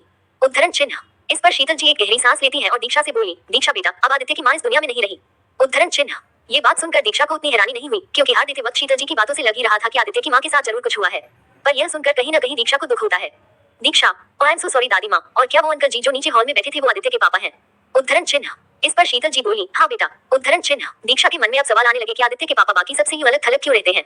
दीक्षा को यूं सोचता देखकर शीतल जी समझ जाती है कि वह क्या सोच रही है। शीतल जी, बेटा आप यही सोच रही है न कि हमने आपका परिचय आदित्य के पापा से क्यों नहीं करवाई? उद्धरण चिन्ह। इस पर दीक्षा हाँ में सिर हिला देती है। वह ये सब इतना इसलिए सोच रही थी क्योंकि गृह प्रवेश के वक्त भी दीक्षा ने ये नोटिस किया था कि उनके आरती के लिए सामने आने पर आदित्य का चेहरा गुस्से से डेविल की तरह हो गया था। शीतल जी, बेटा अभी के लिए आप बस इतना समझ लीजिए कि आदित्य के पिता और उनकी बाप बेटे की यह डोर टूट चुकी है। अब उनके रिश्ते में कुछ नहीं बचा। फिर एक गहरी सांस लेकर, बेटा आप वो सब छोड़िए और ये बताइए कि मल्होत्रा फैमिली के बाकी मेंबर्स और आदित्य के दोस्तों से मिलकर आपको कैसा लगा? उद्धरण चिन्ह। दीक्षा अपने चेहरे पर स्माइल लेकर, दादी माँ, वो सब बहुत अच्छे हैं। उन सभी ने मुझे मेरी पहली रसोई बनाने में बहुत मदद की। उद्धरण चिन्ह। इस पर शीतल जी दीक्षा के सिर को सहलाते हुए बोली, बेटा हमें बहुत खुशी है कि आपको वो सभी पसंद आए। उद्धरण चिन्ह। फिर दीक्षा की तरफ देखते हुए बोली, अच्छा दीक्षा बेटा, आप हमें ये बताइए कि आप क्या पढ़ाई कर रही थी? उद्धरण चिन्ह। दीक्षा, दादी माँ, मैं फैशन डिजाइनिंग में फाइनल ईयर की स्टूडेंट हूँ। उद्धरण चिन्ह। शीतल जी, और आप इंडिया की टॉप फैशन डिजाइनर बनना चाहती हैं, है ना? उद्धरण चिन्ह। इस पर दीक्षा मुस्कुराते हुए बोली, हाँ दादी माँ, पर इसके बारे में आपको कैसे पता? उद्धरण चिन्ह। इस पर शीतल जी बोली, बेटा आप वो सब छोड़े, हम नहीं चाहते कि आपकी पहचान सिर्फ मल्होत्रा खानदान की बहू तक ही सीमित रह जाए और आप अपना ये सपना जरूर पूरा करेगी। उद्धरण चिन्ह। शीतल जी की बातें सुनकर दीक्षा खुशी से उन्हें गले लगा लेती है। थैंक यू दादी माँ, आप बहुत अच्छी हैं। ये कहकर वह शीतल जी से अलग हो जाती है। शीतल जी, बेटा अब आप आराम कीजिए, हम आपके कॉलेज एडमिशन के बारे में बात करते हैं। उद्धरण चिन्ह। दीक्षा हाँ में सिर हिलाकर अपने कमरे की तरफ जाने लगती है। ये पहला मौका था जब उसे मल्होत्रा हाउस में की किसी न्यूज को सुनकर खुशी मिली हो। दीक्षा के जाने के बाद एक 26 साल की लड़की शीतल जी के कमरे में आई। वह लड़की शीतल जी की तरफ देखते हुए बोली, गुड मॉर्निंग मैम। उद्धरण चिन्ह। शीतल जी, गुड मॉर्निंग सारा। उद्धरण चिन्ह। सारा शीतल जी की तरफ देखते हुए बोली, मैम आपने मुझे बुलाया? उद्धरण चिन्ह। शीतल जी, हाँ सारा, आपको हमारी बहू दीक्षा के लिए उनकी सारी चीजों की शॉपिंग करनी है। उद्धरण चिन्ह। सारा शीतल जी का ऑर्डर फॉलो करते हुए बोली, ओके मैम। ये कहकर सारा वहां से निकल गई। शीतल जी ने सारा को पहले ही बता दिया था कि दीक्षा आदित्य की वाइफ है। सारा अग्रवाल मल्होत्रा फैमिली की इवेंट प्लानर थी। घर में होने वाले हर एक इवेंट्स की प्लानिंग की जिम्मेदारी सारा पर होती थी। सारा के जाने के बाद शीतल जी अपने आप से बोली, ये सब आदित्य को ही करनी चाहिए, पर जब तक उन्हें हमारी बहू की फिक्र होनी शुरू नहीं हो जाती तब तक हमें ही उनकी सारी चीजों का ध्यान रखना होगा। उद्धरण चिन्ह। दीक्षा अपने कमरे में आकर आराम से अपने बिस्तर में लेट जाती है और थोड़ी ही देर में उसकी आंखें लग जाती है। दूसरी तरफ नताशा जी का कमरा। नताशा जी और तारिका जी दोनों का चेहरा आज उतरा हुआ था, क्योंकि दोनों को अपना हीरो का हार शीतल जी के कहने पर दीक्षा को गिफ्ट के रूप में देना पड़ गया। नताशा जी परेशान होकर तारिका जी की तरफ देखते हुए, भाभी अगर ऐसे ही चलता रहा तो वो लड़की एक दिन हमें इस घर की नौकरानी बनाकर छोड़ेगी। उद्धरण चिन्ह। नताशा जी की बातें सुनकर तारिका जी चिढ़ जाती हैं। वह बड़ी बेरुखी से बोली, नताशा तुम 2 मिनट चुप रहोगी? मेरा दिमाग ऑलरेडी खराब हो चुका है और तुम अपनी बकवास से उसे और खराब कर रही हो। उद्धरण चिन्ह। तारिका जी के इस तरह से रिएक्ट करने पर नताशा जी का मुंह बन जाता है। वह तारिका जी को जवाब देते हुए बोली, भाभी सच हमेशा कड़वा ही होता है। उद्धरण चिन्ह। तारिका जी उसे चुप करवाते हुए बोली, नताशा अगर हम यहाँ बैठकर फालतू की बकबक करते रहेंगे तो वह लड़की सच में हमें इस घर की नौकरानी बनाकर ही छोड़ेगी। इसलिए बेहतर होगा कि तुम ये पानी पियो। एक गिलास पानी नताशा जी की तरफ बढ़ाते हुए और अपनी जबान को लगाम देकर मुझे शांति से सोचने दो। उद्धरण चिन्ह। नताशा जी बेड पर बैठकर पानी पीने लगती हैं। तारिका जी कुछ सोचकर नताशा जी की तरफ देखते हुए बोली, नताशा तुमने नोटिस किया वह लड़की मॉम से वह बेशकीमती हार लेने से हिचकिचा रही थी? उद्धरण चिन्ह। नताशा जी हाँ में सिर हिला देती हैं। तारिका जी अपनी बात कंटिन्यू रखते हुए बोली, इसका मतलब यह है कि उसे आदित्य की प्रॉपर्टी में कोई इंटरेस्ट नहीं है। प्रॉपर्टी में इंटरेस्ट तो छोड़ो, आई एम श्योर कि उसे तो अपने पति की वेल्थ के बारे में ही पता नहीं होगा। नताशा वह अपने हिस्सेदारी के बारे में तो बिल्कुल ही बेखबर होगी। उद्धरण चिन्ह। इस पर नताशा जी बोली, हाँ भाभी मुझे भी ऐसा ही लगता है, पर कभी ना कभी उसे इस बारे में पता तो चल ही जाएगा ना। उद्धरण चिन्ह। तारिका जी, नताशा, इस लड़की को देखकर मुझे नहीं लगता कि हमें इसे आदित्य और उसकी जिंदगी से दूर करने में ज्यादा टाइम लगेगा। उद्धरण चिन्ह। इस पर नताशा जी बोली, पर भाभी कभी कभी हम जिसे प्यादा समझ रहे होते हैं असल में किन वही निकलता है। आई थिंक हमें दीक्षा को अंडरएस्टिमेट नहीं करना चाहिए। अभी उन दोनों के बीच दूरियां हैं और हमें इसी मौके का फायदा उठाना होगा, वरना अगर ये दोनों करीब आ गए तो इन्हें अलग करना बहुत मुश्किल हो जाएगा। उद्धरण चिन्ह। तारिका जी कुछ सोचते हुए शातिर मुस्कान अपने चेहरे पर लाते हुए बोली, डोंट वरी नताशा, मैंने ये दिन देखने के लिए अपने कई सालों ही बर्बाद नहीं किए। मॉम को पता भी नहीं चलेगा और हम उनकी नजरों से उनकी प्यारी बहू को दूर कर देंगे। उद्धरण चिन्ह। ये कहकर तारिका जी डेविल स्माइल करने लगती हैं। उन्हें यूं हंसता हुआ देखकर लग रहा था कि उनके दिमाग में कोई खिचड़ी पक रही है। शाम का वक्त, जब दीक्षा के कमरे में कोई नोक करता है तो उसकी नींद खुलती है। वह बेड पर से उठकर सामने दरवाजा खोलने के लिए जाती है तो पाती है कि सामने बड़े बड़े बॉक्सेस होते हैं, जहाँ एक लड़की भी खड़ी होती है जो मुस्कुराकर दीक्षा को ग्रीट करती है, good evening ma'am, I am सारा, मल्होत्रा फैमिली की इवेंट प्लानर। उद्धरण चिन्ह। दीक्षा भी मुस्कुराते हुए सारा को गुड इवनिंग बोलती है। सारा अपनी बात जारी रखते हुए बोली, शीतल मैम ने आपके लिए शॉपिंग करने को कहा था, मैंने आपके अकॉर्डिंग सारी चीजें पैक करवा दी है, अगर आपको इनमें से कुछ पसंद नहीं आएगा तो आप मुझे इन्फॉर्म कर दीजिएगा। उद्धरण चिन्ह। दीक्षा मुस्कुराते हुए बोली, थैंक यू। उद्धरण चिन्ह। सारा, यू आर वेलकम मैम। उद्धरण चिन्ह। फिर सारा वहां से चली जाती है। इतने सारे शॉपिंग बॉक्सेस को देखकर दीक्षा अपने आप से बोली, चलो दादी माँ ने मेरी एक प्रॉब्लम तो सॉल्व कर दी, पर अब इन सबको कबर्ड में सेट भी तो करना होगा। ओह गॉड, ऐसे वक्त में मुझे कृतिका दी की बहुत याद आती है। उद्धरण चिन्ह। वो शॉपिंग बॉक्सेस को देखने में लगी हुई होती है कि तभी नित्या उसके कमरे में आ जाती है। दीक्षा को शॉपिंग बॉक्सेस की तरफ देखकर टेंशन लुक देते देखकर पूछ बैठी, क्या हुआ भाभी, आप परेशान लग रही हैं। उद्धरण चिन्ह। इस पर दीक्षा बोली, हाँ नित्या, देखो ना कितने बड़े बड़े शॉपिंग बॉक्सेस हैं, इन सबको कबर्ड में सेट करना पड़ेगा। उद्धरण चिन्ह। इस पर नित्या बोली, डोंट वरी भाभी, चलिए मैं इसमें आपकी हेल्प कर देती हूँ। नित्या के ऐसा बोलने पर दीक्षा की टेंशन दूर हो जाती है। दोनों मिलकर सारी चीजों को कबर्ड में रखने लगते हैं। करीब 2 घंटे बाद वे दोनों ये काम खत्म करते हैं। दोनों की हालत खराब हो जाती है। दोनों थोड़ी देर बेड पर बैठ जाती हैं। फिर नित्या उसकी तरफ देखकर बोली, भाभी मुझे रेस्ट की बहुत जरूरत है, मैं चलती हूँ। ये कहकर नित्या अपने बेडरूम की तरफ चली जाती है और बिस्तर पर लुढ़क जाती है। नित्या के जाने के बाद दीक्षा भी बेड पर फैलकर सो जाती है। उसे अपने घर पर फैलकर सोने की आदत थी, पर यहाँ आदित्य के डर से वह बेड के कोने पर पड़ी रहती थी। यही वक्त होता था जब वह अपनी इच्छा से जैसे भी सो सकती थी, इसलिए वह आराम से सो जाती है। आज साड़ी संभालते संभालते दीक्षा थक चुकी थी, क्योंकि उसने आज तक इतनी देर के लिए साड़ी नहीं पहनी होती। वह साड़ी पहनते वक्त भी सोच रही थी कि दादी माँ उसे रोज रोज साड़ी पहनने के लिए न बोल दे। शाम के 6 बजे दीक्षा की नींद खुलती है। वह फ्रेश होकर बालकनी के पास खड़ी होकर ठंडी ठंडी ताजी हवाओं को अपने चेहरे पर महसूस करने लगती है। तभी कमरे में आदित्य एंटर करता है। जनरली यह उसके ऑफिस से वापस आने का टाइम नहीं था। वह 9-10 बजे के पहले ऑफिस से घर आता ही नहीं था। आज दादी माँ के कहने पर वह जल्दी घर आ गया होता है। दीक्षा का ध्यान तो बालकनी के बाहर के नजारों को देखने में लगा हुआ था। कमरे में एंटर करते ही आदित्य का ध्यान दीक्षा की खूबसूरत बैग पर जाती है। ब्लाउज डीप होने के कारण उसकी गोरी पीठ को आदित्य अच्छी तरह देख सकता था। आदित्य के लिए यह नजारा नया था, क्योंकि पहले उसका कमरा सिर्फ उसका ही कमरा हुआ करता था, पर अब उसे किसी के साथ अपना रूम शेयर करना था। वह एक नजर पीछे से ही दीक्षा को निहारता है, फिर कुछ सोचकर अपना सिर झटक लेता है। यकायक उसे दीक्षा पर गुस्सा आने लगता है। वह फ्रेश होने के लिए सीधे बाथरूम में चला जाता है। अंदर जाकर वह शॉवर लेता है और अपना गुस्सा शांत करने की कोशिश करता है। थोड़ी देर बाद वह बाथरूम से बाहर आ जाता है। उसके बाल गीले होते हैं और वह सिर्फ लोगों में होता है। उसकी सेक्सी मस्कुलर बॉडी पानी की बूंदें पड़ने से और भी सेक्सी लग रही होती है। दीक्षा जो बेड पर बैठी हुई थी, जैसे ही नजर उठाकर सामने देखती है, उसे आदित्य की सेक्सी बॉडी दिख जाती है। वह उसे एडोर करने में खो जाती है। वह मन ही मन उसे निहारते हुए बोली, ये सिर्फ मिस्टर डेविल ही नहीं बल्कि mister handsome and sexy Hunt भी है। फिर कुछ सोचते हुए दीक्षा, स्टॉप, क्या कर रही है तू। उद्धरण चिन्ह। आदित्य अपनी सर्द आंखों से उसे देखता है तो दीक्षा साहब जाती है और इधर उधर देखने लगती है। आदित्य एक दीक्षा की तरफ बढ़ाने लगता है। ये देखकर दीक्षा का हार्ट बीट फास्ट हो जाता है। वह अपनी खैर मनाते हुए अपने आप से बोली, हे भगवान, मैंने कोई गलती कर दी क्या। अपना रूटीन याद करते हुए, पर मैंने तो आज ऐसा कोई उटपटांग काम किया ही नहीं, फिर ये मेरी तरफ यूं क्यों बढ़ रहे हैं। उद्धरण चिन्ह। ये सोचते सोचते दीक्षा की घबराहट भी काफी बढ़ गई थी। अब तक आदित्य उसके बेहद करीब आ गया था। डर के मारे दीक्षा बेड की तरफ झुक गई थी। उसके गुलाबी होंठ आदित्य को अपनी तरफ अट्रैक्ट कर रहे थे। आदित्य भी धीरे धीरे अपना कंट्रोल खोने लगा था। फिर अपने आप को संभाल कर वह बेड पर पड़ी अपनी टी शर्ट उठाता है और वापस अपनी जगह पर आ जाता है। दीक्षा की तो जान ही निकल गई थी। उसके ऊपर होने के बाद दीक्षा अपने आप को नॉर्मल करती है। आदित्य कुछ निकालने के लिए कवर खोलता है तो पाता है कि उसमें 3 ज्वेलरी बॉक्सेस हैं। उसका ध्यान बड़ी वाली ज्वेलरी बॉक्स में पड़ जाती है। वह समझ जाता है कि यह उसकी माँ की है। ये देखकर उसका पारा चढ़ जाता है। वह ज्वेलरी बॉक्स निकालकर दीक्षा की तरफ दिखाते हुए बोला, ये यहाँ क्या कर रहा है। उद्धरण चिन्ह। आदित्य के ऐसे सवाल पूछने पर दीक्षा घबरा जाती है, क्योंकि उसकी आवाज में एक गुस्सा साफ झलक रहा होता है। दीक्षा को चुप देखकर आदित्य अपनी आवाज ऊंची करके उसे पूछता है, मैंने पूछा ये यहाँ क्या कर रहा है। उद्धरण चिन्ह। इस पर दीक्षा डरते डरते जवाब देती है, वो मैंने इसे यहाँ रखा है। उद्धरण चिन्ह। आदित्य अपनी कोल्ड टोन में बोला, तुम्हें ये कैसे मिली। आदित्य का ऐसा सवाल सुनकर दीक्षा को बिल्कुल अच्छा नहीं लगा, क्योंकि उसने यह हार दादी माँ से थोड़ी न छीनी थी। उसने तो इसे एक्सेप्ट करने से ही साफ साफ मना कर दिया था। दीक्षा धीरे से बोली, वो दादी माँ ने मुझे पहली रसोई पर इसे गिफ्ट किया है। इस पर आदित्य अपनी कोल्ड टोन में बोला, गिफ्ट देते वक्त दादी माँ ने तुम्हें ये भी बताया होगा कि ये ज्वेलरी मेरी माँ के हैं। उद्धरण चिन्ह। इस पर दीक्षा बोली, हाँ बताया था मिस्टर मल्होत्रा, ट्रस्ट मी, मैंने दादी माँ से कहा भी था कि मैं ये गिफ्ट नहीं रख सकती, पर उन्होंने मेरी बात नहीं सुनी। मैं जानती हूँ कि मैं इस गिफ्ट के लायक नहीं हूँ। ये कहकर वह अपना सिर झुकाकर खड़ी हो जाती है। आदित्य अपनी सर्द आवाज में बोला, दीक्षा मेरी तरफ देखो। दीक्षा अपनी सहमी हुई आंखों के साथ उसे देखती है। वह दीक्षा के बांह पर अपनी पकड़ मजबूत करते हुए बोला, मेरी एक बात ध्यान से सुन लो, मैं अपनी और अपनी माँ से रिलेटेड किसी भी चीजों पर किसी दूसरे की इंटरफेरेंस बिल्कुल भी बर्दाश्त नहीं करता हूँ। आगे से मेरी बात का हमेशा ध्यान रखना। उद्धरण चिन्ह। दीक्षा तो बस सर झुकाकर हमें सिर हिला देती है। उसे आदित्य की बातों का बहुत बुरा लग रहा था, क्योंकि उसके वार्निंग देने पर दीक्षा को महसूस हो रहा था कि उसने वह हार ली नहीं बल्कि चुराई है। दीक्षा को वार्न करके आदित्य ने वह हार अपने कबर्ड में रख दिया। उसे यह बिल्कुल भी बर्दाश्त नहीं था कि कोई उसके और उसकी माँ के बीच आए। वह अपनी माँ से रिलेटेड चीजों को लेकर बहुत ज्यादा पजेसिव था। वह सीढ़ियों से होते हुए नीचे शीतल जी के कमरे की तरफ जाने लगा, क्योंकि शीतल जी को आदित्य से कुछ जरूरी बातें करनी थी। आदित्य शीतल जी के कमरे में एंटर होता है। शीतल जी उसे सोफे की तरफ बैठने का इशारा करती है। वह अपनी शांत आवाज में बोली, हमें दीक्षा के कॉलेज एडमिशन के बारे में आपसे बातें करनी है। उद्धरण चिन्ह। इस पर आदित्य अपनी कोल्ड टोन में बोला, हम कहिए। शीतल जी अपनी बातों को जारी रखते हुए बोली, आदि बेटा, हम चाहते हैं कि दीक्षा अपना फैशन डिजाइनर बनने का सपना पूरा करे, इसलिए आप कल ही दीक्षा का एडमिशन मुंबई के बेस्ट कॉलेज में करवाएंगे। उद्धरण चिन्ह। आदित्य अपनी कोल्ड टोन में बोला, जी दादी माँ। उद्धरण चिन्ह। ये कहकर वह जैसे ही कमरे से जाने की कोशिश करने लगा, शीतल जी ने उसे रोकते हुए कहा, बेटा अभी हमारी बात पूरी नहीं हुई है। ये सुनकर आदित्य वहीं चुपचाप बैठ गया। शीतल जी, बेटा अब दीक्षा आपकी पत्नी है, उसके सुख दुख की सारी जिम्मेदारी अब आपको निभानी है और हम नहीं चाहते कि आप हमें शिकायत का मौका दें। उद्धरण चिन्ह। इस पर आदित्य बिना किसी भाव के हाँ में सिर हिलाकर शीतल जी के कमरे से बाहर निकल जाता है। शीतल जी एक गहरी सांस लेकर दरवाजे की तरफ देखती है जहाँ से आदित्य गया था। वह अपने आप से बोली, आदि बेटा, हमें अपनी दीक्षा बहू पर पूरा यकीन है कि एक दिन वो आपका दिल जीत कर ही रहेंगी। उद्धरण चिन्ह। आदित्य के कमरे में दीक्षा गुमसुम सी अपने कमरे में सोफे पर बैठी हुई थी। वह मन ही मन सोचने में लगी थी कि आदित्य हमेशा इतने गुस्से में क्यों करते हैं। दादी माँ ने ऐसा क्यों कहा कि आदित्य के पापा और उनके रिश्ते की डोर कब की टूट चुकी है। वह ये सब सोचने में लगी हुई थी कि तभी नित्या उसे डिनर के लिए नीचे बुलाती है। दीक्षा उसके साथ नीचे जाने लगती है। वह डाइनिंग टेबल पर पाती है कि वहाँ आदित्य के अलावा सभी लोग मौजूद हैं। दीक्षा की नजरों को इधर उधर देखता देख नित्या उसे छेड़ते हुए बोली, भाभी, आप जिनको ढूंढ रही हैं वो अभी यहाँ आपको नहीं मिलेंगे। भाई अक्सर अपने काम के चक्कर में हमारे साथ डिनर नहीं करते हैं। उद्धरण चिन्ह। इस पर दीक्षा हिचकिचाते हुए बोली, नहीं मैं तो बस। इस पर ईशान बोल पड़ा, इट्स ओके भाभी, हम समझ सकते हैं आप भाई को मिस कर रही हैं। उद्धरण चिन्ह। ये कहकर ईशान, मोहित और नित्या हंस पड़ते हैं। ये देखकर शीतल जी तीनों से बोली, अरे अरे आप अपनी भाभी को परेशान मत कीजिए। उद्धरण चिन्ह। इस पर दीक्षा धीरे से बोली, अरे नहीं दादी माँ, ऐसी कोई बात नहीं है। उद्धरण चिन्ह।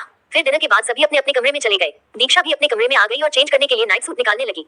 कपड़े निकालते वक्त उसे बहुत हैरानी और थोड़ा अजीब भी लग रहा था, क्योंकि ये सारे के सारे एक न्यूलीवेड के अकॉर्डिंग नाइट ड्रेसेस थे, जो कि सिल्की फैब्रिक में थे। कुछ तो इतने शॉर्ट थे कि थाइस तक आ रहे थे। उनकी डिजाइन देखकर दीक्षा तो हैरान होकर उसे देखने लगी और मन ही मन बोली, ये कैसे कपड़े हैं, मैं इन्हें बिल्कुल नहीं पहन सकती और मिस्टर डेविल के सामने तो बिल्कुल भी नहीं।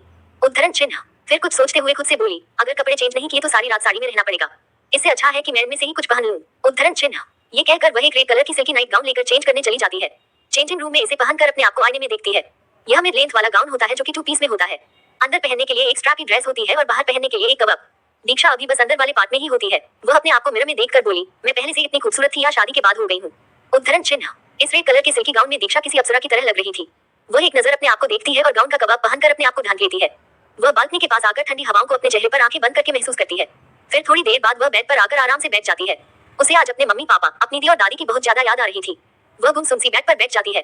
यकायक उसकी आंखों में आंसू आ जाते हैं। वह अपने आप को संभालते हुए गुस्से से बोली, शादी की एक यही चीज मुझे बिल्कुल पसंद नहीं है। एक बार शादी कर लो और हमेशा के लिए अपने मम्मी पापा के घर को टाटा बाय बाय बोल दो।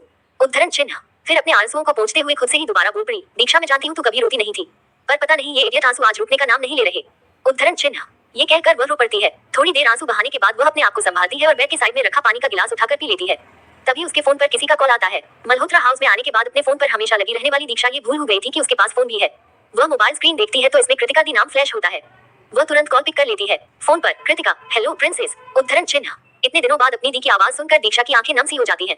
पर वह अपनी दी के पास रोना बिल्कुल भी नहीं चाहती थी, क्योंकि वो ऑलरेडी उसके लिए परेशान होंगे, ऐसे में वह उन्हें और ज्यादा परेशान करना नहीं चाहती थी। वह अपने आप को संभालते हुए बोली, हेलो दी। उद्धरण चिन्ह। कृतिका इतने दिनों बाद अपनी छोटी बहन की आवाज सुनकर बहुत खुश हो गई। कृतिका, कैसी हो मेरा बच्चा। उद्धरण चिन्ह। अपनी दी के ऐसा पूछने पर वह खुद को रोक नहीं पाई और उसकी आंखों से आंसू छलछला आए। उसने बहुत कोशिश की थी कि अपनी दी के सामने वह न रोए, पर कहते हैं न कि हम अपने अपनों के सामने कुछ भी नहीं छिपा पाते। दीक्षा के साथ भी वही हुआ। दीक्षा अपनी रोनी आवाज में बोली, मैं यहाँ बिल्कुल ठीक हूँ दी। उद्धरण चिन्ह। कृतिका भी समझ पा रही थी कि इस वक्त दीक्षा के दिल पर क्या गुजर रही होगी। वह तो उस वक्त दीक्षा के साथ मौजूद भी नहीं थी जब उसकी शादी आदित्य के साथ हो रही थी। थोड़ी देर के लिए कृतिका उसे रोने देती है, फिर उसे चुप कराते हुए बोली, बस मेरा बच्चा, अगर तुम और आंसू बहाओगी तो तुम्हारी दी भी खुद को संभाल नहीं पाएगी। उद्धरण चिन्ह। ये सुनकर दीक्षा चुप हो जाती है। वह बाकी सब के बारे में पूछने लगी, दी मम्मा पापा और दादी कैसे हैं। उद्धरण चिन्ह। कृतिका, सब ठीक है, पर तुम्हें बहुत मिस करते हैं प्रेसेंस। दीक्षा, मैं भी उन्हें और आपको बहुत मिस करती हूँ दी। उद्धरण चिन्ह। कृतिका, अच्छा ये बताओ कि तुम्हारा ससुराल कहाँ है। उद्धरण चिन्ह। दीक्षा, मुंबई में है दी, आपको पता है इनका घर बहुत बड़ा है, किसी महल की तरह, और बहुत खूबसूरत भी। उद्धरण चिन्ह। कृतिका दीक्षा की आवाज सुनकर मुस्कुराते हुए बोली, अच्छा और फैमिली में कौन कौन है। उद्धरण चिन्ह। दीक्षा, इनकी फैमिली बहुत बड़ी है दी, सब है फैमिली में, दादी माँ, ईशान, नित्या, मोहित, बुआ जी, मॉम, उनका बेटा आर्यन, आदित्य के डैड। उद्धरण चिन्ह। कृतिका, अच्छा और मिस्टर मल्होत्रा कैसे हैं, और उनका फैमिली कैसा है, तुझे अच्छे से ट्रीट करते हैं या नहीं। उद्धरण चिन्ह। कृतिका के ऐसा पूछने पर दीक्षा आदित्य के बारे में सोचने लगती है। उसे आज शाम वाला इंसिडेंट याद आता है। दीक्षा को यूं चुप देखकर कृतिका दोबारा पूछ बैठती है, दीक्षा तुम सुन रही हो। उद्धरण चिन्ह। दीक्षा अपने ख्यालों से बाहर आते हुए बोली, हाँ दी, मिस्टर मल्होत्रा अच्छे हैं और उनकी फैमिली भी बहुत अच्छी है। दादी माँ मुझे बहुत प्यार करती हैं, आपको पता है उन्होंने मुझे कहा है कि मैं अपनी फैशन डिजाइनर बनने का सपना जरूर पूरा करूंगी। इसके लिए वे जल्द ही मेरे मुंबई में कॉलेज एडमिशन की बात करेगी। उद्धरण चिन्ह। कृतिका, ये तो बहुत अच्छी बात है। उद्धरण चिन्ह। दीक्षा, दी आपको पता है, शादी के दूसरे दिन दादी माँ ने मुझे पहली रसोई बनाने को कहा। उद्धरण चिन्ह। कृतिका हैरान होकर पूछने लगी, पर बच्चा, तुम्हें तो कुकिंग नहीं आती तो तुमने पहली रसोई कैसे बनाया? उद्धरण चिन्ह। दीक्षा, हम आप सही कह रही हैं, मुझे कुकिंग नहीं आती थी, इसलिए मैंने दादी माँ को साफ साफ कह दिया कि मुझे कुकिंग नहीं आती।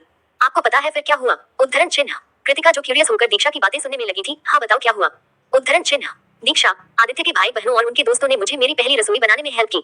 उद्धरण चिन्ह। फिर दीक्षा उसे सारी बातें बताती है कि उन्होंने कुकिंग करते वक्त कितना एंजॉय किया, जिसे सुनकर कृतिका को भी एक सुकून मिलता है कि चलो वहाँ दीक्षा का ख्याल रखने के लिए भी कोई है। दीक्षा थोड़ी मायूस होकर बोली, दादी माँ, नित्या, ईशान और मोहित सब बहुत अच्छे हैं, मुझे हमेशा खुश रखने की कोशिश करते हैं, पर आप लोगों की जगह कोई नहीं ले सकता, मुझे बहुत याद आती है आप लोगों की। उद्धरण चिन्ह। ये कहते कहते वह दोबारा रो पड़ती है। कृतिका उसे शांत कराते हुए बोली, बच्चा, यह मम्मा पापा रोज तुम्हें याद करके ये तसल्ली करके अपने आंसू रोक लेते हैं कि तुम वहाँ पर खुश होगी। अगर उन्हें पता चलेगा कि तुम वहाँ रो रही हो तो उन्हें बिल्कुल अच्छा नहीं लगेगा। चलो अब अपने आंसू पोंछो। हम। उद्धरण चिन्ह। दीक्षा धीरे से अपने आंसू पोंछ लेती है। कृतिका, प्रिंसेस, रात बहुत हो गई है, अब तुम सो जाओ। हम। मैं तुम्हें कॉल करती रहूंगी, तुम अपना ख्याल रखना और तुम्हारी आंखों में आंसू नहीं आने चाहिए, ओके? Good night. उद्धरण चिन्ह। दीक्षा, गुड नाइट दी। उद्धरण चिन्ह। ये कहकर दीक्षा कॉल डिस्कनेक्ट कर देती है। वह सामने की तरफ देखते हुए सोच में डूब जाती है और खुद से बोलने लगी, कितने खुशनुमा दिन थे जब हर रात में कृतिका दी की गोद में सो जाया करती थी। सुबह मम्मी अपनी प्यारी थपकियों से जगाया करती थी, दादी माँ अपने हाथों से मेरे बालों पर ऑयलिंग किया करती थी और प्यार से उन्हें सवामरा करती थी। पापा हर सैटरडे को मेरी फेवरेट आइसक्रीम लाया करते थे। पता नहीं इन पलों को मैं दोबारा कभी जी भी पाऊंगी या नहीं। उद्धरण चिन्ह। ये सोचते सोचते उसकी आंखें भर आती हैं। वह अपनी मोबाइल के वॉलपेपर में लगा अपना और कृतिका दी के साथ वाला फोटो देखने लगती है और उसे देखते देखते उसकी आंखें से आंसू रुकने का नाम नहीं लेते हैं। थोड़ी देर बाद वह रोते रोते सिसकियां भी भरने लगती है। तभी रूम का दरवाजा खुलता है और आदित्य रूम में एंटर होता है। दीक्षा समझ जाती है कि आदित्य कमरे में आ चुका है। वह झट से अपने आंसू पोंछ लेती है और अपने आप को ठीक करने की कोशिश करती है। आदित्य एक नजर बेड पर शांत बैठी दीक्षा को देखता है, तभी दीक्षा से कंट्रोल नहीं होता और वह एक बार सिसकियां भर ही लेती है। फिर झट से वह बेड से उठ जाती है। आदित्य एक नजर उसके चेहरे को देखता है। रोने की वजह से आंखें पूरी तरह लाल हो चुकी होती है और गालों पर आंसुओं की लकीरें बन चुकी थी। वह बेड की दूसरी तरफ जाकर एक कोने में सिमट कर सो जाती है। आदित्य एक नजर उसे देखता है, फिर बाथरूम जाकर फ्रेश हो जाता है और फिर अपने कपड़े चेंज करके स्टडी रूम में चला जाता है। वहाँ लैपटॉप ऑन करके काम करने लगता है, पर उसे बार बार दीक्षा का वह रोया हुआ चेहरा ही नजर आ रहा होता है। वह अपने काम पर भी फोकस नहीं कर पा रहा था, पर उसने अपने मन से दीक्षा के ख्यालों को निकालते हुए काम करने लगा। करीब 1 घंटे बाद वह रूम में वापस आया तो सबसे पहले उसकी नजर सिकुड़कर सोती हुई दीक्षा पर गई। ठंड लगने की वजह से वह नींद में ही ठिठुर रही थी। ये देखकर आदित्य तुरंत उसके पास गया और उसे ब्लैंकेट से अच्छी तरह कवर कर दिया। फिर उसकी नजर दीक्षा के मोबाइल पर गई, जिसकी स्क्रीन को वह बंद करना भूल गई थी। आदित्य की नजर उसके वॉलपेपर पर गई, जिसमें दीक्षा और कृतिका की एक साथ वाली फोटो थी, जिसे देखकर आदित्य समझ गया कि ये दीक्षा की बड़ी बहन है। उसे ये भी समझ आ गया कि दीक्षा की आंखों में आंसू क्यों आए होंगे। उसने दीक्षा के फोन की स्क्रीन को बंद किया और दीक्षा के सिरहाने के पास बैठकर उसके चेहरे को निहारने लगा। रोने की वजह से उसकी गालों पर आंसू की लकीरें अभी भी बने हुए थे। वह बहुत प्यार से उसके सिर को सहलाने लगा। पता नहीं क्यों पर दीक्षा के इन आंसुओं की लकीरें देखकर उसे बिल्कुल भी अच्छा नहीं लग रहा था। कहीं न कहीं उसे दीक्षा के आंसुओं से फर्क पड़ रहा था। आदित्य ने उसके चेहरे पर आ रहे बालों को प्यार से कान के पीछे कर दिया और उसके गालों को एक बार फिर अपने हथेलियों में भर लिया। उसे भी नहीं समझ आ रहा था कि वह ऐसा क्यों कर रहा है, पर उसे इतना जरूर पता था कि दीक्षा के पास बैठकर उसे एक सुकून महसूस हो रहा था। उसके चेहरे को जी भरकर अपनी आंखों में बसा लेने के बाद जैसे ही वह अपना हाथ हटाने को हुआ, दीक्षा ने नींद में ही कुनकुनाते हुए उसका हाथ पकड़ लिया। ये देखकर आदित्य वहीं ठहर गया। थोड़ी देर तक वह उसी पोजीशन में खड़ा रहा। जब उसे लगने लगा कि दीक्षा अब उसके हाथों को छोड़ने से रही तो वह उसकी तरफ झुक गया। उसके झुकते ही दीक्षा ने भी अपना मुंह आदित्य की तरफ कर लिया। इससे दीक्षा के पतले गुलाबी होंठ आदित्य के सामने थे और उन खूबसूरत होंठों को दीक्षा के बालों की लटों ने छुपा लिया था। ये देखकर आदित्य अपने एक हाथ को दीक्षा के तकिए के पास टिकाकर आहिस्ते से उसके होठों से उन लटों को हटाने लगा। अब वह उसके चांद से चेहरे और गुलाब की पंखुड़ियों से मुलायम होठों को अच्छी तरह देख सकता था। अब उसे दीक्षा के होठों को अपने होठों से छूने की चाहत बढ़ने लगी। वह खुद को कंट्रोल नहीं कर पाया और उसके होठों की तरफ बढ़ने लगा, पर इससे पहले कि वह उन्हें किस कर पाता, दीक्षा बेड के एकदम किनारे की तरफ पलट गई। जैसा कि दीक्षा को फैलकर सोने की आदत थी, आदित्य ने एक नजर दीक्षा को देखा और अपने मन में बोला, अगर ये लड़की ऐसे ही सोती रही तो बेड से गिर जाएगी। उद्धरण चिन्ह। फिर उसने आहिस्ते से दीक्षा को अपनी बाहों में उठा लिया और बेड के बीचों बीच सुला दिया। वह जैसे ही उठने के लिए हुआ, दीक्षा ने नींद में ही उसे पकड़ लिया। आदित्य ने भी उठने की कोशिश नहीं की और दीक्षा के पास ही सो गया। उसे दीक्षा की इस हरकत पर एक छोटी सी स्माइल उसके चेहरे पर आ गई। उसने बहुत प्यार से दीक्षा के सिर पर किस कर लिया, जिसके मीठे एहसास से दीक्षा को नींद में ही एक सुकून मिल गया और उसने खुद को आदित्य की बाहों में छिपा लिया। आदित्य ने भी उसे अपनी बाहों में टाइटली होल्ड कर लिया और नींद के आगोश में चला गया। तारिका जी और वरुण जी का कमरा, दोनों अपने बेड पर आराम से सो रहे थे। तभी वरुण जी ने एक सपना देखा। एक औरत सफेद कलर की साड़ी पहनकर वरुण जी के सामने खड़ी हुई, अपनी आंखों में आंसू लेकर उनसे अपने सवाल का जवाब मांग रही थी। वरुण जी, मैंने आपसे प्यार किया और आपने मेरे प्यार का ये सिला दिया। मेरे बारे में न सही तो कम से कम हमारे बच्चों के बारे में तो सोचा होता। आज आपकी वजह से मेरे बच्चे अनाथ हो गए, सिर्फ और सिर्फ आपकी वजह से। उद्धरण चिन्ह। ये कहकर वह औरत बहुत दर्दनाक तरीके से रोने लगी। उद्धरण चिन्ह। वरुण जी को लगा कि यह सच में हो रहा है, इसलिए वह नींद में ही चिल्ला उठे, नहीं नहीं, मैंने कुछ नहीं किया, मैंने कुछ नहीं किया वीना। उद्धरण चिन्ह। वरुण जी के लगातार चिल्लाने से उनके बगल में सो रही तारिका जी की नींद खराब होने लगती है। वह नींद में ही कसमसाते हुए वरुण जी से बोली, ओफो वरुण, क्या हुआ? इतनी रात को तुम पागलों की तरह क्यों चिल्ला रहे हो? उद्धरण चिन्ह। पर वरुण जी अभी भी सदमे में थे। वह उसी एक्सप्रेशन में तारिका जी को बोले, तारिका, आज फिर से मैंने उसे देखा। उद्धरण चिन्ह। तारिका जी अपनी आंखें बंद किए हुए बोली, अरे किसे देखा? उद्धरण चिन्ह। वरुण जी, वीना को। आज बहुत दिनों बाद वो फिर से मेरे सपने में आई थी। वो मुझसे अपने सवाल का जवाब मांग रही थी। उद्धरण चिन्ह। इस पर तारिका जी वरुण जी पर बिगड़ते हुए बोली, वरुण बहुत हो गई तुम्हारी ये बकवास, अब चुपचाप सो जाओ और मुझे भी सोने दो। उद्धरण चिन्ह। ये कहकर तारिका जी फिर से सो गईं, लेकिन वरुण जी की आंखों में नींद का नामो निशान भी नहीं था। आज इस सपने के बाद एक बार फिर उनके चेहरे का रंग उड़ चुका था। दूसरी तरफ आदित्य का कमरा। दीक्षा नींद में आदित्य से अलग होकर थोड़ा साइड में सो गई थी। एक हॉस्पिटल के आईसीयू वार्ड का नजारा। एक औरत ऑक्सीजन पर रखी गई थी। डॉक्टर्स ने पहले ही पेशेंट की फैमिली को बता दिया था कि उनकी हालत बहुत ही क्रिटिकल है। अभी कुछ कहा नहीं जा सकता। ये सुनकर उसके फैमिली मेंबर्स की आंखों में आंसू आ गए। वहीं एक लड़का उस औरत के पास गया। घर के बाकी मेंबर्स का रो कर बुरा हाल हो गया था, पर उस लड़के की आंखों में आंसू की एक बूंद भी नहीं थी। दिखने में वह उस औरत का बेटा लग रहा था। वह आहिस्ते से अपनी मां के पास और उनके बेड पर बैठकर उनके हाथों को बड़े प्यार से अपने हाथों में लिया, जिसका स्पर्श पाकर वह औरत जो बेहोश पड़ी थी की आंखें खुल गई। वह आहिस्ते से बोली, आदि बेटा। उद्धरण चिन्ह। उनकी आवाज सुनकर लड़के ने बिना टाइम वेस्ट किए डॉक्टर को बुलाना चाहा, पर उस औरत ने उसे रोक लिया और धीरे से बोली, नहीं बेटे, अभी मुझे डॉक्टर की नहीं बल्कि तुम्हारी जरूरत है। उद्धरण चिन्ह। वह लड़का अपनी मां की आवाज सुनकर होश में आया और बोला, हाँ कहिए मां, आपका आदि यही है। उद्धरण चिन्ह। उसकी आवाज सुनकर उस औरत की आंखों में आंसू आ गए। उस लड़के ने उनके आंसू पोंछ लिए। उसने आहिस्ते से अपने बेटे का सिर टटोला और बड़े प्यार से उन्हें सहलाने लगी। वह धीरे से बोली, बेटा, आज तुम्हारी माँ तुमसे कुछ कहने जा रही है, तुम मेरी बातें सुनोगे ना बेटा। वह लड़का बिना टाइम वेस्ट किए बोला, हाँ माँ। उद्धरण चिन्ह। उस लेडी ने अपनी बातें जारी रखी, बेटा, मुझे लगता है भगवान ने अपने बच्चों और परिवार के साथ मेरा साथ यहीं तक लिखा था।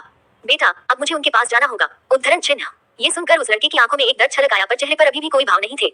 उसकी माँ ने अपनी बातें जारी रखी, बेटा, तुम मेरे जाने के बाद अपने भाई बहनों का ख्याल रखोगे ना। अपने डैड को उनकी गलती की सजा मत देना मेरे बच्चे। अपना दिल बड़ा करके उन्हें माफ कर देना। उद्धरण चिन्ह। पर उस वक्त उस लड़के को ये समझ नहीं आ रहा था कि वह उसके डैड को किस गलती की माफी देने की बात कर रही है। वह अपनी माँ के सिर पर प्यार से हाथ फेरते हुए बोला, आपको कुछ नहीं होगा माँ। उद्धरण चिन्ह। इस पर वह औरत बोली, बेटा, तुमने मेरे सवाल का जवाब नहीं दिया, तुम अपने भाई बहनों का ख्याल रखोगे ना। उद्धरण चिन्ह। अपनी आंखों में आंसू लेकर और अपनी माँ के एक हाथ को पकड़कर उस लड़के ने हाँ में सिर हिलाया। उसकी माँ बोली, अपना ख्याल रखना बेटा, मैं हमेशा तुम्हारे दिल में रहूंगी। इतना कहकर उनकी सांसें हमेशा के लिए थम गई। ये देखकर उस लड़के की आंखों में आंसू छलछल आए। उसने एक आखिरी बार अपनी माँ के सिर को सहलाया और कहा, माँ। उद्धरण चिन्ह। इसके साथ ही आदित्य ने जोर से नींद में चिल्ला उठा, माँ। उद्धरण चिन्ह। वह बेड से उठ बैठा। उसने बगल में देखा तो दीक्षा सुकून की नींद सो रही है। उसने टेबल के साइड में रखा पानी का गिलास उठाया और पानी पी गया। कुछ देर तक वही यूं ही शांत बैठा रहा। आज कई दिनों बाद उसे यह सपना आया था। इस सपने के साथ उसकी आंखों से नींद कोसों दूर चली गई। वह बेड से उठकर अपने स्टडी रूम में चला गया और वहां पर रखी एक बड़ी सी फोटो के सामने जाकर उस पर अपनी उंगली फेरने लगा। यकायक उसके भावहीन चेहरे पर एक बूंद आंसू आ गए, जिसे आदित्य ने गिरने से पहले ही पोंछ लिया। थोड़ी देर तक यूं ही स्टडी रूम में बैठने के बाद वह वापस बेडरूम में आ गया। उसकी आंखों में नींद तो कोसों दूर थी ही, अब उसे एक बेचैनी सी भी होने लगी। वह बालकनी के पास आया और उस पर अपना हाथ टिकाकर बाहर की तरफ देखने लगा, पर यह बेचैनी कम होने के बजाय और बढ़ने लगी। थक हार कर वह बेड के पास आ गया। वहां आकर उसकी नजर दीक्षा के मासूम चेहरे की तरफ पड़ी। वह उसे निहारते हुए बेड पर लेटकर सीलिंग की तरफ देखने लगा। फिर दीक्षा के पास गया, एक नजर उसके मासूम चेहरे को देखा और उसे अपनी बाहों में भर लिया। उसे बाहों में लेकर आदित्य को एक सुकून सा मिलने लगा, इसलिए उसने अपनी पकड़ दीक्षा पर मजबूत कर ली। अब धीरे धीरे उसकी बेचैनी कम होने लगी और वह दीक्षा को यूं ही अपनी बाहों में भरकर सो गया। अगली सुबह, रोज सुबह जल्दी उठने वाले आदित्य की आंखें आज नहीं खुली थी। वह दीक्षा की बाहों में एक सुकून पा रहा था। उसे आज जल्दी उठने की कोई जल्दी नहीं थी। जब दीक्षा की आंखें खुली तो उसने आदित्य के चेहरे को अपने एकदम करीब पाया। पहले तो वह सकपका गई, क्योंकि आदित्य ने उसे वार्न किया था कि वह उसकी बीवी बनने की कोशिश न करे। पर जब दीक्षा ने ध्यान से देखा तो पाया कि आदित्य ने ही उसे अपनी बाहों में भरा हुआ था। वह जैसे ही आदित्य से अलग होने की कोशिश करने लगी, उसकी आंखें आदित्य के हैंडसम चेहरे पर जा टिकी। वह उसे देखने से खुद को रोक नहीं पाई। वह उसके चेहरे के अट्रैक्टिव फीचर को निहारने लगी। सोते वक्त आदित्य बहुत ही मासूम और प्यारा लग रहा था। उसकी गहरी काली आंखें उसकी घनी घनी पलकों की छांव में ढंकी हुई थी। उसके पतले गुलाबी होंठ और तीखी नाक, जिस पर हमेशा गुस्सा ही राज करता था। उसका शार्प जॉलाइन जो उसके चेहरे को और भी अट्रैक्टिव बना रहा था। दीक्षा एकदम आहिस्ते से उसके चेहरे पर अपने हाथ फेरने लगी। उसका मन कर रहा था कि वह उसके चेहरे के हर एक हिस्से को अपनी होठों से छू ले, पर उसे अच्छी तरह पता था कि अगर वह ऐसा कर बैठी और गलती से भी आदित्य की आंखें खुल गई तो वो उसे सूली पर चढ़ा देगा। इसलिए दीक्षा अपने आप को रोक लेती है। वह जैसे ही उठने की कोशिश करती है, आदित्य नींद में ही उसे अपने करीब खींच लेता है। दीक्षा उसके इतने करीब आ जाती है कि वह उसके गर्म सांसों को अपने चेहरे पर महसूस कर सकती थी। वह अपने मन में बोली, इतना हैंडसम फेस है, फिर ये मुस्कुराने में कंजूसी क्यों करते हैं। सोते वक्त इतने मासूम लगते हैं कि जी करता है इन्हें किस कर लूं। पर मैं ये भी नहीं भूल सकती न कि ये आदित्य मल्होत्रा है। उद्धरण चिन्ह। फिर एक बार उसकी नजर आदित्य के हैंडसम फेस पर फिसलने लगती है। वह खोए हुए अंदाज में उसे देखकर मन में बोली, अगर ये ऐसे ही मुझे अपने करीब लाते रहेंगे तो मैं इन्हें चाहकर भी इग्नोर नहीं कर पाऊंगी। उद्धरण चिन्ह। ये कहकर वह आहिस्ते से उससे छूटने की कोशिश करती है। इस वक्त दीक्षा बिल्कुल एक छोटी सी पप्पी लग रही थी, जो बाहर निकलने की कोशिश कर रहा हो। वह धीरे धीरे आदित्य की बाहों से निकलकर बाथरूम की तरफ फ्रेश होने के लिए जाने लगती है। फिर अपने कदमों को रोकते हुए एक नजर आदित्य को देखकर अपने मन में बोली, बहुत भारी है आप, मुझे लगने लगा है कि अगर मुझे आपके साथ रहना है तो जिम ज्वाइन करना ही पड़ेगा। दीक्षा बाथरूम में जाकर फ्रेश हो गई। शॉवर लेकर वह क्लोजेट रूम की तरफ आ गई। उसने अपने लिए बहुत सारे आउटफिट देखे। फिर उसे मन हुआ कि क्यों ना आज भी एक साड़ी पहनी जाए। उसने एक ग्रीन कलर की एक खूबसूरत लाइट वेट साड़ी सिलेक्ट की। वह चेंजिंग रूम में जाकर उसे पहनने लगी। साड़ी हल्की थी, इसलिए इसे पहनने में उसे ज्यादा प्रॉब्लम नहीं हुई। साड़ी पहन लेने के बाद उसने अपने आप को आईने में देखा। उसके मुंह से यकायक निकला, ओह माय गॉड। उद्धरण चिन्ह। ग्रीन कलर की शिफॉन की साड़ी जिसमें छोटे छोटे गोल्डन स्टॉर्स लगे हुए थे, जो साड़ी के लुक को और भी इनहेंस कर रहे थे। इसका ब्लाउज जो दीक्षा की गोरी बॉडी पर बहुत जच रहा था। ब्लाउज बैकलेस होने के साथ साथ स्लीवलेस भी था। ब्लैक कलर के वेलवेट फैब्रिक का ये ब्लाउज दीक्षा के रंग को और भी निखार रहा था। उसने आज ज्यादा ज्वेलरीज कैरी नहीं की थी, बस गले में मंगलसूत्र और एक हाथ में वॉच पहना हुआ था। दूसरे हाथ में एक ब्रेसलेट पहना हुआ था जो उसके लुक को कॉम्प्लीमेंट कर रहा था। आज उसने चूड़ियां नहीं पहनी थी, कानों में लंबे पतले से डायमंड इयरिंग्स पहने और बालों को खुला छोड़ दिया। इस मिनिमल लुक में भी दीक्षा कहाँ ढा रही थी। उसने अपने फोन में अपनी एक फोटो क्लिक कर लेती है ताकि वह अपनी दी को दिखा सके। रेडी होकर जैसे ही वह बाहर आई, आदित्य ड्रेसिंग मिरर के सामने खड़ा होकर रेडी हो रहा था। उसने ऊपर शर्ट नहीं पहनी थी, वह अपने बालों को सेट करने में बिजी था। रेडी होते होते एकाएक मिरर में से उसकी नजर दीक्षा पर पड़ी। वह उसे पलट कर देखने से खुद को रोक नहीं पाया। जैसे ही वह पीछे पलटा, उसकी धड़कनें ही रुक सी गई, क्योंकि दीक्षा इस लुक में अप्सरा लग रही थी। वह दीक्षा को एडोर करने से खुद को रोक नहीं पाया। वह ऊपर से लेकर नीचे तक उसे देखने लगा। तभी उसकी नजर उसके सेक्सी नावेल पर चली गई, जो कि शिफॉन की साड़ी में से बहुत अच्छे से दिखाई दे रहा होता है। उसके इस सेक्सी लुक को देखकर आदित्य को उसे छूने की चाहत बढ़ने लगी। वह खुद को रोक नहीं पाया और मदहोश होकर दीक्षा की तरफ कदम बढ़ा दिए। ये देखकर दीक्षा की तो धड़कनें ही थम सी गई। उसने एक नजर आदित्य को देखा जो कि शर्टलेस था। वह मन ही मन बोली, हे भगवान, ये हर बता दे अधूरे कपड़े में क्यों होते हैं। उद्धरण चिन्ह। जैसे ही आदित्य और उसके बीच दूरी कम होने लगती है तो वह एक कदम पीछे हटने लगती है। पीछे हटते हटते वह दीवार से बिल्कुल सट जाती है। अब पीछे हटने के लिए बिल्कुल भी जगह नहीं बची थी। आदित्य ने एक तरफ से अपने मजबूत बाहों को दीवार पर रखकर उसके जाने का रास्ता रोक लेता है। दीक्षा आंखें बड़ी करके एक नजर उसे देखा, फिर अपनी नजरों को इधर उधर करने लगी। उसे बिल्कुल भी समझ नहीं आ रहा था कि वह क्या करे, क्योंकि आदित्य के इस तरह से करीब आ जाने से दीक्षा के दिमाग ने काम करना बंद कर दिया था। उसने अपने हाथ बढ़ाकर दीक्षा के चेहरे पर आ रहे बालों को उसके कान के पीछे करने लगा। उसके इस टच को फील करके दीक्षा मदहोश होने लगी। जब आहिस्ते आहिस्ते आदित्य उसकी होठों की तरफ बढ़ने लगा तो दीक्षा की सांस ही रुक गई। जब उसे अपने चेहरे पर उसकी गर्म सांसें महसूस होने लगी तो उसने आहिस्ते से अपनी पलकें बंद कर दी। इससे पहले कि वह उसके गुलाबी होठों पर अपने होंठ रख पाता, ईशान बिना नोट किए आदित्य के कमरे में आ गया। वह सामने की तरफ देखे बिना ही बोला, भाभी आपको दादी माँ। उद्धरण चिन्ह। इतना कहकर जैसे ही उसने सामने देखा, उसकी आंखें हैरानी में खुली की खुली रह गई। कमरे में किसी का आहट पाकर दीक्षा हड़बड़ा गई और आदित्य से दूर हो गई। ये देखकर आदित्य को बिल्कुल अच्छा नहीं लगा। उसकी दीक्षा को किस करने की बहुत इच्छा थी, पर ईशान की वजह से उसकी ये विश पूरी नहीं हो पाई। दीक्षा के दूर होते ही आदित्य ईशान की तरफ खा जाने वाली नजरों से देखने लगा। ईशान को भी लगने लगा कि उसे नोट करके आना चाहिए था। अब उसका भाई सिंगल नहीं रहा। वह मन ही मन पछताने लगा कि क्यों उसने गलत टाइम पर आकर अपने भाई और भाभी का इतना अच्छा मोमेंट खराब कर दिया। पर उसे अच्छे से पता था कि अगर अभी वो उस कमरे में रुका तो उसके आदित्य भाई अपने गुस्से से उसे जलाकर राख कर देंगे। इसलिए वह दीक्षा की तरफ एक नजर देखकर झट से बोला, भाभी चलिए, और फटाक से उस कमरे से फूर हो गया। आदित्य अपनी अधूरी इच्छा लिए हाथ मलता रह गया। उसे आज अपने भाई पर बहुत गुस्सा आ रहा था। दीक्षा ईशान के जाने के बाद उसके पीछे पीछे नीचे जाने लगी। दरअसल दादी माँ ने ईशान को एक हलवाने के लिए आदित्य के कमरे में उसे भेजा था कि वह दीक्षा को पूजा के लिए रेडी होने के लिए बुलाए। पर दीक्षा तो रेडी ही थी, इसलिए वह ज्यादा कुछ कहे बिना ही नीचे आ गया। दीक्षा जैसे ही नीचे हॉल में आई, सभी उसे देखते ही रह गए। मोहित और नित्या जो कब से एक दूसरे से बहस करने में लगे हुए थे, दीक्षा को देखकर उन दोनों की जुबान भी बंद हो गई। नीचे आकर सबसे पहले दीक्षा ने शीतल जी के पैर छू लिए। शीतल जी ने उसके सिर पर प्यार से हाथ रखकर उसे आशीर्वाद दिया और दीक्षा की तरफ देखकर बोली, बेटा आप बहुत खूबसूरत लग रही हैं। उद्धरण चिन्ह। दीक्षा मुस्कुराते हुए बोली, थैंक यू दादी माँ। उद्धरण चिन्ह। ईशान दीक्षा के पास आकर उसे साइड से पकड़ते हुए बोला, आखिर भाभी किसकी है। उद्धरण चिन्ह। ईशान के ऐसा बोलने पर नित्या और मोहित भी अपना हाथ जताने दोनों के पास पहुंच गए। मोहित बोला, ओ भाई, दीक्षा भाभी सिर्फ तेरी भाभी नहीं है, वो मेरी भी भाभी है। ये कहकर वह ईशान का हाथ दीक्षा के कंधे पर से हटाते हुए अपने हाथ उन पर रख देता है। ये देखकर नित्या को अपने भाइयों से जलन होने लगती है। वह बिना टाइम वेस्ट करते हुए दीक्षा के पास गई और एक झटके में मोहित का हाथ दीक्षा पर से हटा देती है और दीक्षा को हक करते हुए बोली, सबसे पहले ये मेरी भाभी है, समझे आप दोनों। उद्धरण चिन्ह। शीतल जी तीनों को दीक्षा के लिए इस तरह से लड़ता हुआ देख मुस्कुराने से खुद को रोक नहीं पाती। दीक्षा भी शीतल जी की तरफ देखते हुए मुस्कुराने लगी। उसे लगा नहीं था कि उसे इतना प्यार करने वाले नंद और देवर मिलेंगे। उनकी बहस अभी भी जारी थी। ईशान दीक्षा के पास गया और आहिस्ते से नित्या को दीक्षा से अलग करते हुए बोला, प्रिंसेस, इस दुनिया में तुम दोनों से पहले आया कौन। मैं तो सबसे पहले भाभी किसकी हुई, मेरी। उद्धरण चिन्ह। नित्या बच्चों की तरह मुंह फुलाकर बोली, भाई ये तो गलत बात है। उद्धरण चिन्ह। पर ईशान दीक्षा के कंधे पर हाथ रखते हुए बोला, तुम दोनों इस फैक्ट को इनकार नहीं कर सकते कि सबसे पहले मैं भाभी का देवर हूँ, तुम दोनों का नंबर मेरे बाद आता है। उद्धरण चिन्ह। तीनों अपनी अपनी बात रखने में बिजी थे। उन्हें ये नहीं पता था कि कोई है जो अपनी जलती आंखों से उन्हें देख रहा है। आदित्य सीढ़ियों के पास खड़ा होकर नीचे का नजारा देख रहा होता है। वह ईशान की हरकत से सुबह से ही गुस्सा था और अभी वह साक्षात उसकी बीवी के कंधे पर हाथ रखा हुआ था। ये देखकर आदित्य के सीने में एक आग सी लग गई। तभी विहान और ईशा भी आ गए। आदित्य भी सीढ़ियों से होते हुए उनके पास आ गया था। विहान और ईशा शीतल जी के पैर छूकर उनका आशीर्वाद लेते हैं। नित्या दोनों की तरफ देखते हुए बोली, विहान भाई, ये आप दोनों सुबह सुबह यहाँ। उद्धरण चिन्ह। इस पर विहान आदित्य की तरफ एक नजर देखते हुए बोला, क्या करे प्रिंसेस, जब से भाभी इस घर में आई है तब से मल्होत्रा हाउस में एक रौनक सी आ गई। हमें उनसे मिले बगैर चैन ही नहीं आता, इसलिए रोज दौड़े चले आते हैं, क्यों ईशा। उद्धरण चिन्ह। Isha, of course. उद्धरण चिन्ह। विहान की बातें सुनकर कहीं न कहीं आदित्य को जलन सी होने लगती है, क्योंकि वे दोनों उससे मिलते तो कभी सुबह सुबह नहीं आए थे और आज दीक्षा से मिलने दौड़े चले आए थे। विहान दीक्षा के पास गया। ईशान अभी भी अपनी भाभी के कंधे पर हाथ रखे हुए था। विहान, भाभी आप बहुत ही ब्यूटीफुल लग रही हैं। उद्धरण चिन्ह। दीक्षा मुस्कुराते हुए बोली, थैंक यू। उद्धरण चिन्ह। इस पर ईशान फिर से हाथ जताते हुए बोला, आखिर भाभी किसकी है। ईशान के ऐसा कहने पर नित्या और मोहित गुर्राकर उसे देखने लगते हैं। तीनों को दीक्षा के लिए इस तरह से बिहेव करता देख विहान खुद को हंसने से रोक नहीं पाता। वह मुस्कुराते हुए बोला, अरे बच्चों, तुम एक दूसरे से लड़ क्यों रहे हो, ये तुम सबकी भाभी हैं, इनफैक्ट ये हमारी भी भाभी हैं। उद्धरण चिन्ह। ईशान ईशा की तरफ देखते हुए बोला, दी क्या आपके पास काजल पेंसिल है। उद्धरण चिन्ह। ईशा सवालिया नजरों से ईशान की तरफ देखते हुए बोली, हाँ, पर तुम ये क्यों पूछ रहे हो। उद्धरण चिन्ह। ईशान अपने एक हाथ बढ़ाकर बोला, पहले दो फिर बताता हूँ। ईशा ने अपने पर्स से काजल पेंसिल निकालकर ईशान को दे दिया। वह उसे दीक्षा के कान के पीछे लगाते हुए बोला, आज मेरी प्यारी भाभी बहुत ज्यादा खूबसूरत लग रही है, उन्हें किसी की नजर न लग जाए इसलिए ये काला टीका। उद्धरण चिन्ह। ये सुनकर सबके चेहरे पर स्माइल आ गई, सिवाय आदित्य के। उसे सबसे जलन हो रही थी, क्योंकि सभी उसकी वाइफ की जी भर तारीफ कर रहे थे। एक वही अनलकी पसंद था जिसने अपनी खूबसूरत वाइफ को ठीक से देख भी नहीं पाया। उसे सुबह का इंसिडेंट याद करके ईशान पर और गुस्सा आने लगा। ईशा और विहान ये नोटिस कर पा रहे थे कि आदित्य सबसे जल रहा है। ये देखकर वे मन ही मन बहुत हंसने लगे। साथ ही उन्हें एक खुशी भी मिलने लगी कि चलो वह दीक्षा पर जलन में ही सही पर अपना हक जताने की कोशिश तो कर रहा है। तभी शीतल जी सबको भगवान की मूर्ति के पास आरती के लिए बुलाती है। वे चाहती थी कि यह आरती दीक्षा और आदित्य दोनों एक साथ करें, पर वो ये भी जानती थी कि आदित्य को पूजा पाठ में बिल्कुल यकीन नहीं है, इसलिए वह इसके लिए रेडी नहीं होगा। और दीक्षा के साथ तो बिल्कुल भी नहीं। शीतल जी दीक्षा को आरती करने के लिए आगे जाने को कहती है। आदित्य को लगता है कि अगर वह दीक्षा के साथ आरती करने नहीं गया तो वह ईशान या किसी और को दीक्षा के साथ आरती करने के लिए बोल देंगी, क्योंकि उसने अपने दादाजी और दादी माँ को हमेशा पैर में ही आरती करते हुए देखा था। ये सोचकर वह एक पल गवाए बिना सामने जाकर दीक्षा का हाथ पकड़ लेता है, जो इस वक्त आरती की थाली पकड़े हुई थी। दीक्षा तो आदित्य के इस जेस्चर से शॉक्ड ही रह जाती है। उसे बिल्कुल उम्मीद नहीं थी कि वह उसके साथ आरती करने के लिए रेडी हो जाएगा। शीतल जी ने दीक्षा को अपने सर पर पल्लू रखने के लिए कहा, पर उसने तो अपने दोनों हाथों से आरती की थाली को पकड़ा हुआ था। आदित्य ने अपनी सर्द आंखों से एक नजर दीक्षा को देखा, फिर अपने एक हाथ से दीक्षा का पल्लू पकड़कर उसके सिर पर रख दिया। विहान ईशा की तरफ देखते हुए धीरे से बोला, अगर मल्होत्रा हाउस में मुझे ऐसा नजारा देखने को मिले तो मैं अपने सारे काम छोड़कर यही बसेरा कर लूं। उद्धरण चिन्ह। ये सुनकर ईशा भी सामने आदित्य और दीक्षा को देखकर स्माइल करने लगी। ईशा धीरे से बोली, दोनों की जोड़ी कितनी प्यारी लग रही है। हे भगवान, प्लीज इन दोनों की जोड़ी ऐसी ही बनाए रखना। दीक्षा और आदित्य दोनों भगवान की आरती करने लगे। आरती के बाद सबने प्रसाद खाया और ब्रेकफास्ट करने लगे। ब्रेकफास्ट करने के दौरान नित्या बोल पड़ी, विहान भाई, ईशा दी आप दोनों भी आज यही हैं और मेरी स्कूल की भी छुट्टी है, तो क्यों ना हम सब कहीं बाहर घूमने जाएं। उद्धरण चिन्ह। इस पर विहान खाते खाते बोला, हम गुड आइडिया प्रिंसेस। उद्धरण चिन्ह।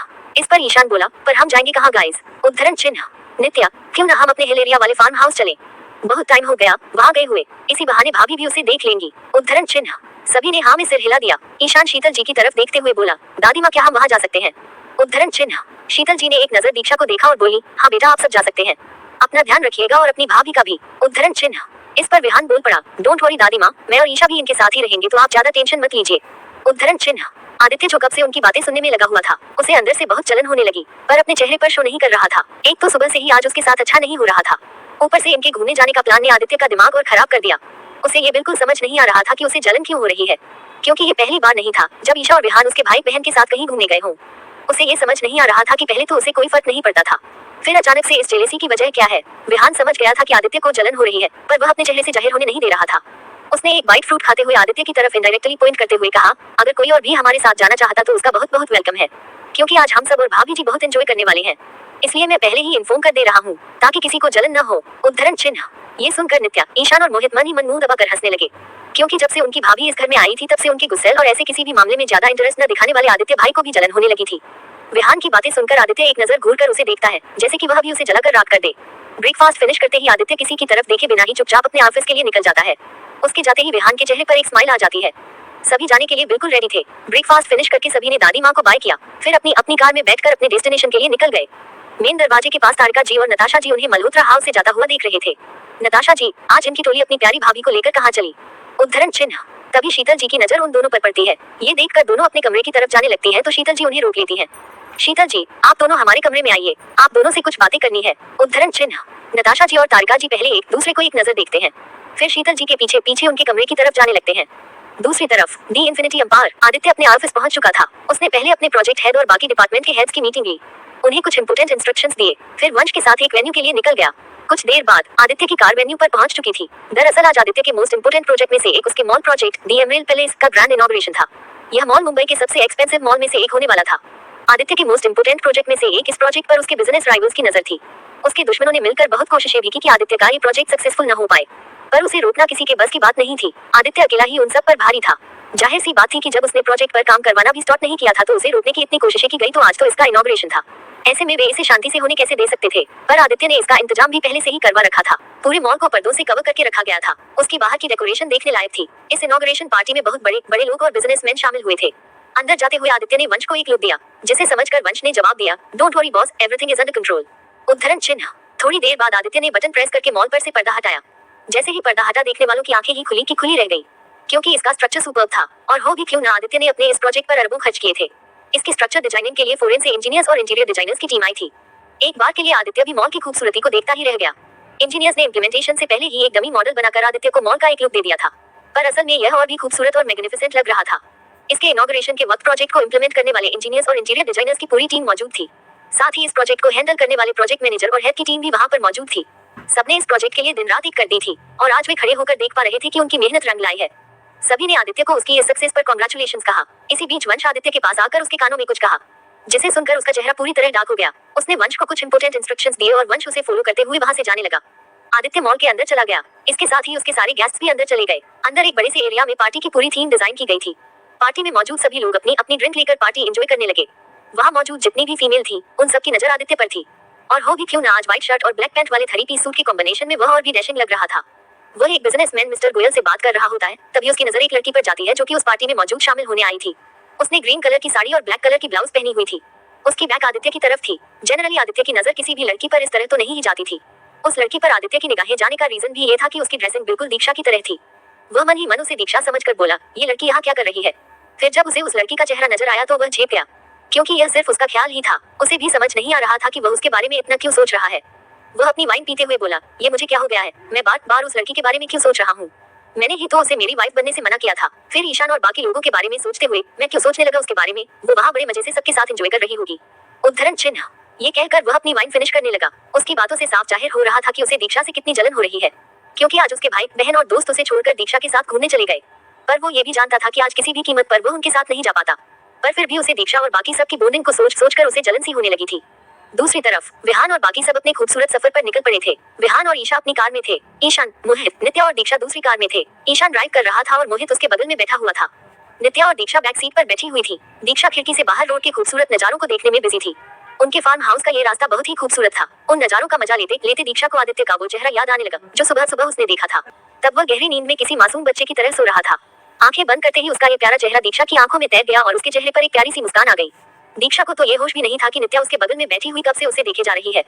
दीक्षा को देखकर नित्या समझ गई कि वह इस वक्त क्या सोच रही है। वह दीक्षा के कंधे पर अपना एक हाथ रख देती है और कहती है, भाभी, मैं समझ सकती हूँ कि मेरी जगह पर अभी किसी और को होना चाहिए था। उद्धरण चिन्ह। नित्या के ऐसा कहते ही दीक्षा का चेहरा शर्म से गुलाबी होने लगा, जिसे देखकर ही अंदाजा लगाया जा सकता था कि वह कितना शर्मा रही है। वह हड़बड़ाते हुए बोली, नहीं नहीं, ऐसा कुछ नहीं है। उद्धरण चिन्ह। दीक्षा के इस रिएक्शन पर ईशान, मोहित और नित्या खुद को मुस्कुराने से रोक नहीं पाए। मोहित दीक्षा को छेड़ते हुए बोला, वैसे भाभी, भाई आपको कैसे लगते हैं। उद्धरण चिन्ह। दीक्षा को तो समझ ही नहीं आ रहा होता कि वह इस सवाल का क्या जवाब दे। पर ईशान को इस सवाल से आदित्य के कमरे की याद आ गई, जब सुबह सुबह वह उनके कमरे में हाजिर होकर उनके इतने अच्छे मोमेंट को खराब कर दिया था। ये याद करके वह मोहित से बोला, भाई, अब से हम भाई के कमरे में कभी भी मुंह उठाकर नहीं जा सकते। उद्धरण चिन्ह। ईशान के ऐसा बोलने पर मोहित नासमझी में पूछ लेता है, पर क्यों भाई। उद्धरण चिन्ह। इस पर ईशान एक नजर दीक्षा को देखता है। इसे उसके चेहरे पर एक हल्की मुस्कान आ जाती है और इसी मुस्कान के साथ वह मोहित को देखकर बोला, इस क्यों का जवाब तुझे मैं बाद में दूंगा। उनके फेस एक्सप्रेशन को देखकर मोहित समझ गया कि जरूर कोई इंटरेस्टिंग बात है, इसलिए वह भी स्माइल करते हुए हाँ में सिर हिला देता है। फिर दीक्षा की तरफ देखते हुए बोला, भाभी, आपने मेरे सवाल का जवाब नहीं दिया। फिर दीक्षा को उकसाने के लिए जानबूझकर बोल पड़ा, भाभी, हम समझ सकते हैं, भाई बहुत ही गुस्से वाले, एरोगेंट और अकड़ू टाइप के इंसान है वो। उद्धरण चिन्ह। मोहित इसके आगे भी कहने वाला था, पर दीक्षा ने उसे बीच में ही रोकते हुए बोली, नहीं नहीं, ऐसा कुछ नहीं है वो। फिर दीक्षा को आज सुबह की सीन याद आने लगी जब आदित्य उसे किस करने के लिए उसकी तरफ बढ़ रहा था। ये देखकर मोहित मुस्कुरा उठा और दीक्षा को छेड़ते हुए बोला, क्या भाभी, आप भी, हम आपके साथ वक्त बिताने के लिए यहाँ आए हैं और आप हैं कि किसी और के ख्यालों में बिजी हैं। उद्धरण चिन्ह। ये सुनकर दीक्षा अपने ख्यालों से बाहर आती है। वह मोहित की बातों से हड़बड़ा जाती है। नित्या को लगता है कि अब ज्यादा हो रहा है, इसलिए वह दीक्षा का साइड लेते हुए बोली, अरे बस भी करो आप दोनों। उद्धरण चिन्ह। दीक्षा को यूं चुप देखकर मोहित बोला, सॉरी भाभी, मैं तो बस मजाक कर रहा था। उद्धरण चिन्ह। इस पर दीक्षा अपने चेहरे पर एक स्माइल लेकर बोली, कोई बात नहीं। पार्टी के बाद आदित्य एक बेसमेंट में चला गया। वहाँ पर 4-5 लोगों को बॉडीगार्ड्स ने बहुत बेरहमी से मारा था। आदित्य वहाँ पहुंचकर एक चेयर में बहुत शान से बैठ गया। वंश उसके बगल में खड़ा हुआ था। आदित्य ने अपनी सर्द आंखों से एक नजर उनकी तरफ देखा। वंश आदित्य की तरफ देखते हुए बोला, बॉस, ये वही है जो हमारी आज की इनॉग्रेशन पार्टी खराब करना चाहते थे। इससे पहले कि ये कुछ कर पाते हमने इन्हें ही डिटेक्ट कर लिया और इनके प्लान को सक्सेसफुल होने से रोक दिया। उद्धरण चिन्ह। वंश की बातें सुनकर आदित्य गुस्से से आंखें तरेते हुए उन लोगों की तरफ देखने लगा। इस वक्त वह बहुत ही खतरनाक लग रहा था। उसके इस लुक को देखकर चारों के चेहरे से पसीना छूटने लगा, क्योंकि आदित्य के गुस्से का मतलब वे सभी अच्छी तरह जानते थे। आदित्य अपनी रिवॉल्वर निकाल कर बोला, तुम सब जानते हो ना कि तुम्हारे इस एक्ट का क्या इनाम मिलने वाला है। उद्धरण चिन्ह। आदित्य की बातें सुनकर वे चारों सदमे में चले गए। उन्होंने अपने प्लान को अंजाम देने के बाद वहां से निकलने की पूरी तैयारी की थी, पर उन्हें यह अंदाजा नहीं था कि उनका पाला आदित्य मल्होत्रा से पड़ा है। उसके चंगुल से निकल पाना इतना आसान नहीं था, और जैसा आदित्य ने सोचा था हुआ वैसा ही। आदित्य वहां से बिना कुछ किए बगैर उठकर जाने लगा। ये देखकर चारों की सांस में सांस आई, पर उन्हें अभी भी यकीन नहीं हो रहा था कि आदित्य ने इतनी बड़ी प्लानिंग करने पर भी उन्हें कोई सजा नहीं दी, इसलिए वे थोड़े रिलैक्स हो गए। पर आदित्य ने उनके अरमानों में पानी फेरते हुए बाहर जाते ही रिवॉल्वर की सभी गोलियां चारों पर उतार दी। कुछ ही सेकंड्स में वे वहीं ढेर हो गए। फिर आदित्य वंश के साथ वहां से निकल गया। दूसरी तरफ ईशान और बाकी की कार उनके हिल एरिया वाले फार्म हाउस में पहुंच चुकी थी। गार्डर्स ने दरवाजा खोला और उनकी कार अंदर चली गई। पार्क करने के बाद सभी बाहर आ गए। जगह काफी खूबसूरत था। दीक्षा को तो यकीन ही नहीं हो रहा था कि वह इतनी खूबसूरत जगह में आई है। फार्म हाउस के चारों तरफ खूबसूरत गार्डन थे और थोड़ी दूर पर फार्म हाउस की बाउंड्री के अंदर ही एक तालाब भी था, जहाँ आसपास बैठने के लिए टेबल भी बनाए गए थे। ईशान और बाकी सब तो पहले भी यहाँ आ चुके थे, पर दीक्षा के लिए यह पहली बार था। वे सभी अंदर गए। अंदर का इंटीरियर भी काफी खूबसूरत लग रहा था। वहाँ के माहौल से दीक्षा को एक शांति मिल रही थी।